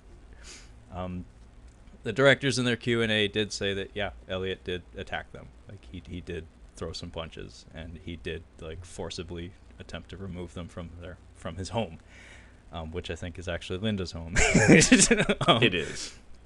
But yeah, basically they exit the house while Elliot is screaming after them, and by the time they get out to the car, there's a police car coming down the street, and we get to hear the two directors kind of like chattering between each other, like, what should we do? Like, do we stay? Do we go? And they're just like, let's fucking go. And it's like, I don't know if that's the best thing to do right now, but it's a decision. Let's do it. Well, they didn't want to lose their footage. Leave. Yeah, they probably don't want to lose their footage, and one can assume that the neighbors or Linda called the police. And then we get a bunch of title slides, like just a footage of Halifax and a bunch of text on the screen basically telling us what happened to everybody following this. Blake, I believe, got some acting gigs, local stuff on like local TV. That's kind of cool. And Elliot is apparently living in Mongolia and completely disappeared from Halifax. Like, yeah, Linda dumped that scrub. Yeah, they broke up, and Elliot disappeared and is now living on the other side of the planet. And that is Kung Fu Elliot. Yeah, I just say and they said we talked to the. It was weird. It was like we talked to Canada Karate, and like they have no mention of him at all having any titles. I'm like, yeah, I assumed he has no titles whatsoever. My last note is fuck this dude. Yeah, he's he is a piece of shit. Oh yeah, he is an awful human being. Apparently the directors are still somewhat in contact with him. So I guess he was unhappy with them, but not to the extent that he completed the dentist cycle with them. But I am a huge proponent of this film. I think more people need to see it, because I think now you're the only person I know that's actually watched it. And clearly, as we've gone over 2.5 hours talking about it, there's a lot to it, and I think it's very good filmmaking, documentary or otherwise. Yeah, it switches gears on you a few times, and you're just not ready for it. You have no idea it's coming, and I think that's worth noting. If you want to see a piece of human garbage, this is definitely worth seeing. I still want to know for sure if this is authentic. I do believe it is. I'm like 97% sure it is. These people would be really good actors if this was insincere, and you can feel you can feel Linda, you can feel her energy, and you can feel that that's genuine. And the rage that he has near the end of the film, I'm like, that you can't fake that. I don't think it was faked. I think it was pretty good. But yeah, I'd still like to know for sure. Maybe I'll talk to the directors. Is this for real? Is this for real? For real? They've done nothing else though. Neither one of them have done I think they've done one other movie each. Their IMDb is just blank almost. Yeah, apparently they were actually getting ready to start their first documentary feature before, like, around the time they met Elliot, which is why they ended up doing this project as opposed to whatever it was they were planning on doing. I don't know what happened after that, but I also they don't know swear how up often, and down it's real. I mean, I don't know how often you do documentaries. I mean, this was 2014. I mean, that's 5 years ago. They might be working on one now. They might be editing one now. I don't know. I'm not really sure, but who knows? Yeah, I mean, it tends to be a pretty lengthy process. So yeah. I would not be surprised if if they had something in production. But yeah, that was Kung Fu Elliot. So next week, did you want to do The Death of Superman Lives, Kyle? Yeah. So it's actually one we both seen, but you did have me catch up on it a while back. This was kind of the one where we got started off like throwing movies back and forth to each other. Actually, you let me borrow this on DVD. I'm super excited to watch it again. I'm super excited to talk about it. Yeah, it should be fun. Death of Superman Lives. Yeah, it should be fun and quite a bit more uplifting than Kung Fu Elliot. So we'll go out on a positive note, which is what we're all about here on the show generally. Yes, try to. So that being said, thanks for listening, and I guess we'll catch you next week. Yeah.